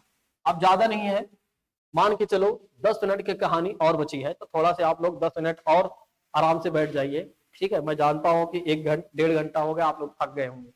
ठीक है, तो थोड़ा से 10 मिनट और अपने आप को बांधिए कुर्सी पर और सोचिए कि 10 मिनट और पढ़ लूंगा तो बढ़िया रहेगा। ठीक है, अब जो जितने भी शासक आएंगे वो ज्यादा समय के लिए नहीं होंगे, पानीपत का युद्ध बहुत जल्दी करवाने वाला हूं, थोड़ा से देखिएगा आप लोग। ठीक है, चलिए तुगलक वंश की बात करते हैं। तुगलक वंश का शासक कौन बनता है? गयासुद्दीन तुगलक बनता है। और तुगलक वंश में जो अगर आप देखते हैं तो जो गयासुद्दीन तुगलक होता है, ये क्या करता है, सिंचाई के लिए नहर प्रणाली का शुरुआत करता है। तो ध्यान रखिएगा, सिंचाई के लिए नहर प्रणाली की शुरुआत करने वाला पहला कोई शासक था तो गयासुद्दीन तुगलक था। अगर आप देखते हैं तो इसने दिल्ली में क्या किया था, तुगलकाबाद नामक नगर की स्थापना किया था या शहर की स्थापना किया था। सूफी संत निजामुद्दीन औलिया से इसका मतभेद था और बंगाल अभियान से लौटते समय निजामुद्दीन औलैया उसके दिल्ली पहुंचने से पहले ही दिल्ली छोड़ देने का आदेश दिया था। ठीक है, बाकी छोड़ दीजिए। और अगर आप देखते हैं तो इसकी मृत्यु हो जाती है। चलिए, मोहम्मद बिन तुगलक, इसकी कहानी थोड़ी पढ़नी पड़ेगी, जिसे बुद्धिमान मूर्ख शासक कहा जाता है। ठीक है, बुद्धिमान मूर्ख शासक क्यों कहा गया? इस बेचारे की किस्मत हमेशा खराब रही। ऐसा कोई भी काम करेगा तो हर काम में विफल होगा, जिस पर हाथ रखेगा मिट्टी बन जाएगी, सोना भी रहेगा। समझ लो, इस तरह की कहानी होती है। दरअसल क्या होता है, ये जो भी काम करेगा हर काम असफल हो जाता है इसका। गयासुद्दीन के बाद अगर आप देखते हैं जौना खां, जिसे मोहम्मद बिन तुगलक के नाम से जाना गया, दिल्ली के सिंहासन पर बैठा। 1327 में इसने राजधानी दिल्ली से देवगिरी स्थानांतरित किया और इसका नाम दौलताबाद रखा। देखिए, आप समझिएगा, जब ये क्या करता है, दिल्ली से देवगिरी ले जाता है अपनी राजधानी ना, तो क्या करता है, सैनिकों को 1 साल का वेतन दे देता है। ठीक है, और रास्ते में ही क्या हो जाता है, जब ले जा रहा होता है क्या नाम है, राजधानी, तो रास्ते में प्लेग नामक महामारी फैल जाती है। ठीक है, चूहों से जो फैलने वाली, बहुत सारे लोग मरने लगते हैं तो वापस आ जाता है। भैया, जब पैसा किसी को मिल गया थोड़ी ना कोई वापस करेगा। ठीक है, तो समझ लो इसका राजकोष खाली हो गया। ठीक है, तो समझिएगा आगे चलकर देखें। फिर आगे चलकर अगर आप देखते हैं, नहीं नहीं, 1 मिनट, हाँ, दिल्ली जब ये क्या होता है, राजधानी स्थानांतरित करता है, तो रास्ते में ही शायद युद्ध वगैरह की कोई बात आती है, जिसकी वजह से इसे वापस लेना पड़ता है। फिर ये क्या करता है, दिल्ली फिर से दोबारा वापस आ जाता है। फिर अगर आप देखते हैं तो इसने क्या किया था कि टैक्स में वृद्धि किया था। जब टैक्स में वृद्धि किया था तब क्या हुआ था, प्लेग नामक महामारी फैल गई थी। ठीक है, प्लेग नामक महामारी चूहों से फैलने वाली बीमारी थी, और जिसकी वजह से इसे टैक्स जो बढ़ाया था उस टैक्स को वापस लेना पड़ा। फिर इसने क्या किया था, अगला काम, कांसे, देखिए इसने क्या किया कि चांदी के स्थान पर अगर आप देखते हैं तो पीतल व कांसे की मुद्रा की शुरुआत किया था, जिसे सांकेतिक मुद्रा कहा गया। तो सांकेतिक मुद्रा का प्रचलन किसने किया था, मोहम्मद बिन तुगलक ने किया था। तो मोहम्मद बिन तुगलक की बात करते हैं, इसने सांकेतिक मुद्रा की शुरुआत किया था।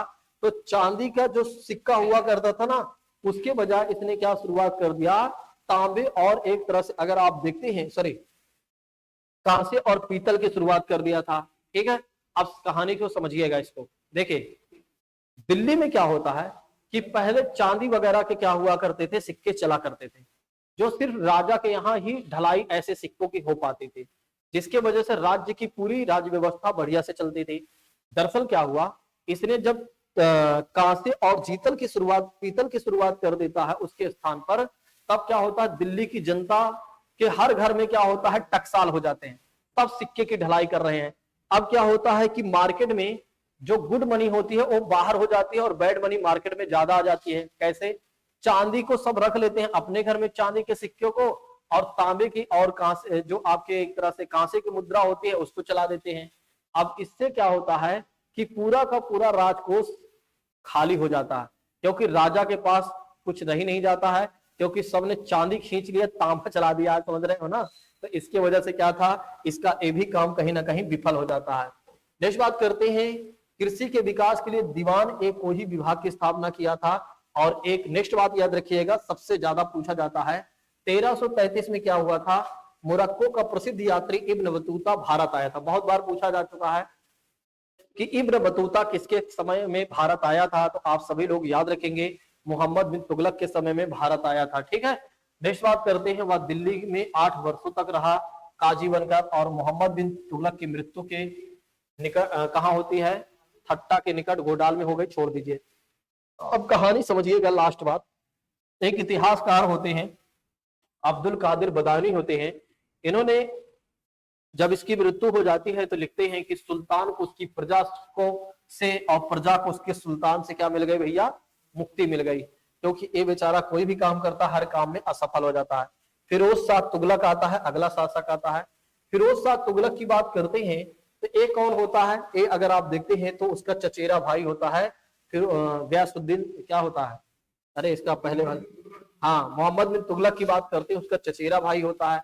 अच्छा, अगर इसके बारे में आप ध्यान रखते हैं तो ब्राह्मणों पर जजिया कर लगाने वाला पहला कोई शासक होता है तो फिरोज शाह तुगलक होता है। तो आप सभी लोग याद रखिएगा कि ब्राह्मणों पर जजिया कर लगाने वाला सबसे पहला शासक कौन था भैया? फिरोज शाह तुगलक था। अच्छा, अगर आप देखते हैं तो इसने क्या किया था कि एक तरह से अगर आप देखते हैं तो फिरोजाबाद में, दिल्ली में फिरोजाबाद और फतेहाबाद, जौनपुर जैसे फिरोजपुर जैसे नगरों की स्थापना किया था। नेक्स्ट बात करते हैं, अगर आप देखते हैं तो इसने क्या किया था कि एक तरह से दिल्ली में कोटला फिरोज शाह दुर्ग का निर्माण करवाया था। और फिरोज शाह ने बिजली गिरने के ध्वस्त, देखे कुतुब मीनार की जो 5वीं मंजिल थी ना, वो अगर आप देखते हैं तो ध्वस्त हो गई थी बिजली गिरने से। कौन सी बिजली? आकाशीय बिजली गिरने की वजह से। और फिर इसने क्या किया था, इसे पुनर्निर्माण करवाया था। फिरोज शाह ने फारसी भाषा में आत्मकथा लिखी थी, ये याद रखिएगा, पूछा जाता है। फुतूहत ए फिरोज शाही, बरनी इसका दरबारी कवि था भैया, इस बात को भी याद रखिएगा। ठीक है, इसने तारीख ए फिरोज शाही नामक पुस्तक लिखा था। इस वंश का अंतिम शासक कोई था? नसरुद्दीन महमूद था। और इसी के समय में क्या हुआ था कि तैमूर लंग ने क्या किया था, 1398 में दिल्ली पर आक्रमण किया था भैया। लास्ट अब सैयद वंश आता है। सैयद वंश में कुछ है नहीं भैया। इस वंश का संस्थापक होता है खिज्र खां होता है, ये किसी काम का नहीं होता है। इस वंश का अंतिम शासक होता है अलाउद्दीन आलम शाह की बात करते हैं, ये भी किसी काम का नहीं होता है। और अगला वंश आता है भैया लोधी वंश। बस खत्म होने वाला है, 5 मिनट और रुकिए। लोधी वंश की बात करते हैं तो लोधी वंश का संस्थापक कौन माना जाता है? बहलोल लोधी माना जाता है। तो बहलोल लोधी की बात करते हैं, इस वंश का संस्थापक माना जाता है। इसने 1491 में बहलोल शाह गाजी की उपाधि धारण किया था। ठीक है, और इसकी सबसे बड़ी सफलता थी जौनपुर को दिल्ली में मिलाना। तो ध्यान रखिएगा, दिल्ली में जौनपुर को मिलाने वाला शासक कौन था दोबारा? वो था बहलोल लोधी की बात करते हैं। अगला शासक आता है सिकंदर लोधी की बात करते हैं भैया। और सिकंदर लोधी की बात करते हैं, इसने आगरा शहर की स्थापना किया था। अब दिल्ली की राजधानी बदल जाएगी। आप याद करिए शुरू की कहानी। कुतुबुद्दीन ऐबक के समय में दिल्ली की राजधानी लाहौर हुआ करती थी, और इल्तुतमिश के समय में क्या हो गया, दिल्ली की राजधानी दिल्ली ही हो जाती है ना। फिर उसके बाद क्या होता है, कहानी यहां से फिर से बदलती है, एक नया अध्याय प्रारंभ होता है, और वो अध्याय होता है सिकंदर लोधी के समय से। इसने आगरा शहर की स्थापना किया था और आगरा को ही राजधानी बनाया था। तो याद रखिएगा, आगरा शहर की स्थापना किया, आगरा शहर को राजधानी बनाया। और सिकंदर लोधी ने गुलरुखी नाम की कविताएं फारसी में लिखा करता था, इस बात को भी याद रखेगा। भूमि मापने के लिए गज ए सिकंदरी, भूमि मापने के लिए गज ए सिकंदरी नामक पैमाने की शुरुआत किसने किया था? सिकंदर लोधी ने ही किया था साथियों। ठीक है, नेक्स्ट बात करते हैं। इसके बाद अगला शासक आता है इब्राहिम लोधी की बात करते हैं भैया। इब्राहिम शाह की उपाधि इसने धारण किया था। और आगरा के सिंहासन पर कौन बैठता है भैया? इब्राहिम लोधी की बात करते हैं। दरअसल अगर आप देखते हैं तो इब्राहिम लोधी जो होता है वो सबसे क्रूर शासक होता है कहीं ना कहीं, ये ठीक ठाक नहीं होता है। इससे बड़े दुखी होते हैं भारत के शासक, जिसमें से राणा सांगा की बात की जाती है। राणा सांगा क्या करते हैं, एक प्राणी को इनविटेशन भेजते हैं, और उस प्राणी का नाम होता है बाबर। ठीक है, समझिएगा। अब इसके बाद बाबर को इनविटेशन कार्ड भेजा जाता है, और बाबर से के पास प्रस्ताव भेजा जाता है कि तुम्हें यहां पर आना है, भारत आना है, और इब्राहिम लोधी को तुम्हें यहां से हराना है, और तुम्हें जितना धन चाहिए, जो भी चाहिए, तुम यहां से लेकर चले जाना। बाबर ने इस प्रस्ताव को स्वीकार कर लिया। ठीक है, और भारत पर आक्रमण करता। भारत के रास्ते साफ है, भारत के पूरे रास्ते साफ है, क्योंकि यहां पर सिर्फ वो किसके लिए आ रहा है? इब्राहिम लोधी के लिए आ रहा है। भारत के शासकों ने ही उसे बुलाया हुआ है इनविटेशन कार्ड देकर, तो कोई रोकने वाला है नहीं। तो सीधा और सीधा क्या होगा, पानीपत का युद्ध होगा भैया। ठीक है, हरियाणा में पानीपत है ना। तो अगर आप देखते हैं तो 21 अप्रैल 1526 की बात करते हैं, भारत का सबसे भयानक युद्ध होता है, पानीपत का पहला युद्ध। ठीक है, अब इस युद्ध में अगर आप देखते हैं तो यह युद्ध किसके बीच में होता है? इब्राहिम लोधी और आपका मित्र बाबर। ठीक है, बाबर के बीच में ये युद्ध होता है भैया। और इसने नहीं बुलाया था, इसको हराने के लिए, इसको सत्ता से बाहर करने के लिए राणा सांगा ने बुलाया था, जो कि मेवाड़ के शासक थे। ठीक है, और भी कई शासकों ने मिलकर इसे बुलाया था। कुल मिलाकर स्पेशल गुंडा कह सकते हैं कहा जाता है ना। हाँ, कॉन्ट्रैक्ट दे दिया गया था। ठीक है, चलो, अरे शांत रहो। कॉन्ट्रैक्ट दे दिया जाता है भैया बाबर को। बाबर आता है, पानीपत का युद्ध लड़ता है। युद्ध लड़ने के बाद क्या होता है, युद्ध को जीत जाता है, और पानीपत का युद्ध जीतने वाला बाबर होता है भैया। अब ये विजयी हो जाता है, कुछ दिनों तक रहता है, सबको लगता है रिश्तेदारी आया ही है रहेगा ही, क्या करना है, कुछ दिन रह लेने दो भाई, अब इतना युद्ध उद्ध किया है, इतना परेशान हुआ है बेचारा हमारे लिए, तो कोई बात नहीं है, रहने देते हैं। कुछ दिनों तक रहता है तो ये सब समझ जाता है यहाँ की कहानी को। लोगों को ये लगता है ये अपने एंजॉय के लिए रुका है, लेकिन ये अपना काम कर रहा होता है। ये यहाँ की शासन प्रशासन व्यवस्था को समझ रहा होता है, यहाँ की चीजों को समझ रहा होता है। राणा सांगा इससे पूछते हैं, हाँ भैया रुके कहे हो, जाओगे कब ये बताओ तुम।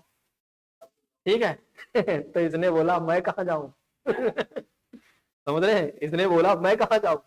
बोला अरे तुम बोले थे ना कि युद्ध जीत कर यहाँ से धन वगैरह जो भी चाहिए तुम लेकर जाओगे। बोले बोला जरूर था, लेकिन अब मेरा जाने का मन नहीं है यहाँ से ठीक है, अब क्या होता है, जाता होता नहीं है भैया। बोलता अब मैं कहीं नहीं जाने वाला हूं, अब मैं एक काम करता हूं, अब मैं भी यही राजा शासन करूंगा, अब मैं भी यहीं पर अपना जीवन शुरू करता हूं। और इसने मुगल वंश की स्थापना कर देता है। ये देखिए, मुगल वंश की स्थापना। सोचिए, अगर इब्राहिम लोदी को ही भारत के अन्य शासकों ने बाबर को बुलाने के बजाय, देखो दूसरी गलती हमारी, पहली गलती याद करिए, गुजरात पर जब भीमदेव द्वितीय ने मोहम्मद गोरी को छोड़ दिया था बंदी बनाकर, तब उसके वजह से 320 वर्षों तक पूरा जीवन कष्ट में रहे हम, समझ रहे। अब इस बार क्या होता है, राणा सांगा क्या कर रहे हैं, अगर उसको मरने का भी इंतजार कर लेते ना इब्राहिम लोदी का, तो 50-60 साल में हम आजाद हो जाते अच्छे से। बात समझ रहे नहीं, इब्राहिम लोदी के बाद कोई अच्छा शासक ना होता। अच्छा, हमेशा से इतिहास में आप पढ़ेंगे ना, जब कोई राजा मजबूत रहा ना, उसके जो उत्तराधिकारी रहे वो कमजोर रहे, वो किसी काम के नहीं रहे। जैसे आप इतिहास में पहले देखो या आज, आप देखिए, जब तक नेहरू और इंदिरा गांधी रही, तब तक कांग्रेस का नेतृत्व बहुत तगड़े से हो रहा था, कांग्रेस को हराने वाला कोई पैदा नहीं था। जब तक इस समय मोदी जी हैं इस पृथ्वी पर अवतरित बीजेपी में, तब तक समझ लो मोदी जी का ही सारा सिस्टम चलता रहेगा। जिस दिन मोदी जी इस पद से या ये जो बीजेपी पार्टी है इसको छोड़ेंगे, उस दिन से आप देखिएगा बीजेपी फिर से कहीं किसी कोने में जाकर पड़ी होगी कांग्रेस की तरह। उसी तरह से क्या था, इतिहास में हमेशा से ऐसा रहा, जब कोई मजबूत शासक रहा उसके उत्तराधिकारी हमेशा कमजोर रहे। औरंगजेब के समय में भी वही हुआ था। औरंगजेब सबसे खतरनाक शासक रहा। उधर शिवाजी महाराज, जो कि आपने छावा मूवी देखा होगा। हाँ, तो अगर आप देखते हैं, अरे शांत रहो आराम से। छावा मूवी में आपने देखा कि जब तक शिवाजी महाराज रहे, कभी पढ़िएगा, जब तक शिवाजी महाराज रहे तब तक स्वराज का जो नारा रहा वो बुलंद रहा, तब तक देश कहीं ना कहीं सुरक्षित रहा। इधर जब तक औरंगजेब रहा तब तक क्या रहा कि एक तरह से मुगलों की शासन सत्ता मजबूत रही। इधर औरंगजेब की मृत्यु हो जाती है तो मुगलों का पतन शुरू होता है। 1857 में अगर आप देखते हैं तो पूरी तरीके से मुगल शासन खत्म हो जाता है और अंग्रेजों के शासन सत्ता मजबूत हो जाती है। वैसे तो अगर आप देखते हैं बक्सर के युद्ध से ही ऐसी चीजें शुरू हो जाती हैं। ठीक है, तो मेरा कहने का मतलब ये है कि हमेशा मजबूत के बाद एक जब दूसरा आता है तो वो कमजोर होता है। यहां पर अगर आप देखते हैं, भैया 2 मिनट रुक जाइए, खत्म हो रहा है। देखिए 2 मिनट, यहां पर अगर आप देखते हैं तो हमारी गलती ये रही कि अगर हम इब्राहिम लोदी का ही मरने का इंतजार करते, नहीं तो हम सब मिलकर लड़ते, तो हो सकता है कि इब्राहिम लोदी के बाद भारत में फिर से हिंदुओं का शासन शुरू हो जाता, कोई दिक्कत नहीं थी, सब कुछ ठीक ठाक हो जाता आज तक। ठीक है, लेकिन क्या था कि एक तरह से अगर आप देखते हैं किसी और को बुलाकर अपना घर ही नाश करवा दिया हम लोगों ने। ठीक है, हमारे देश के शासकों ने। अब हम नेक्स्ट मैराथन करेंगे मुगल वंश के बारे में, आज हमने दिल्ली सल्तनत काल के पूरी चीजों को बहुत बेहतर तरीके से समझा। आज की क्लास को हम यहीं पर स्थगित करेंगे। ठीक है, बहुत सारे छात्र हमारे साथ बहुत समय से आ गए थे और उन लोगों ने पढ़ाई किया, 2 घंटे तक मेहनत किया। सभी छात्रों को दिल से सैल्यूट है। ठीक है, जो इतना टाइम से आकर 2 घंटे अपना समय, बहुमूल्य समय हमारे साथ बिताए। ठीक है, तो आज की क्लास को यहीं पर स्थगित करते हैं। अब हम मिलेंगे कल और या नेक्स्ट क्लास में किसी और दिन, और एक मैराथन और करेंगे तो मुगल वंश भी कंप्लीट हो जाएगा। हम अंग्रेजों के शासन सत्ता तक पहुंचेंगे। ठीक है, फिर किसी और दिन हम शुरू करेंगे तो अपने देश को आजाद कराएंगे, और फिर किसी और दिन करेंगे तो मोदी जी तक पहुंचेंगे। ठीक है।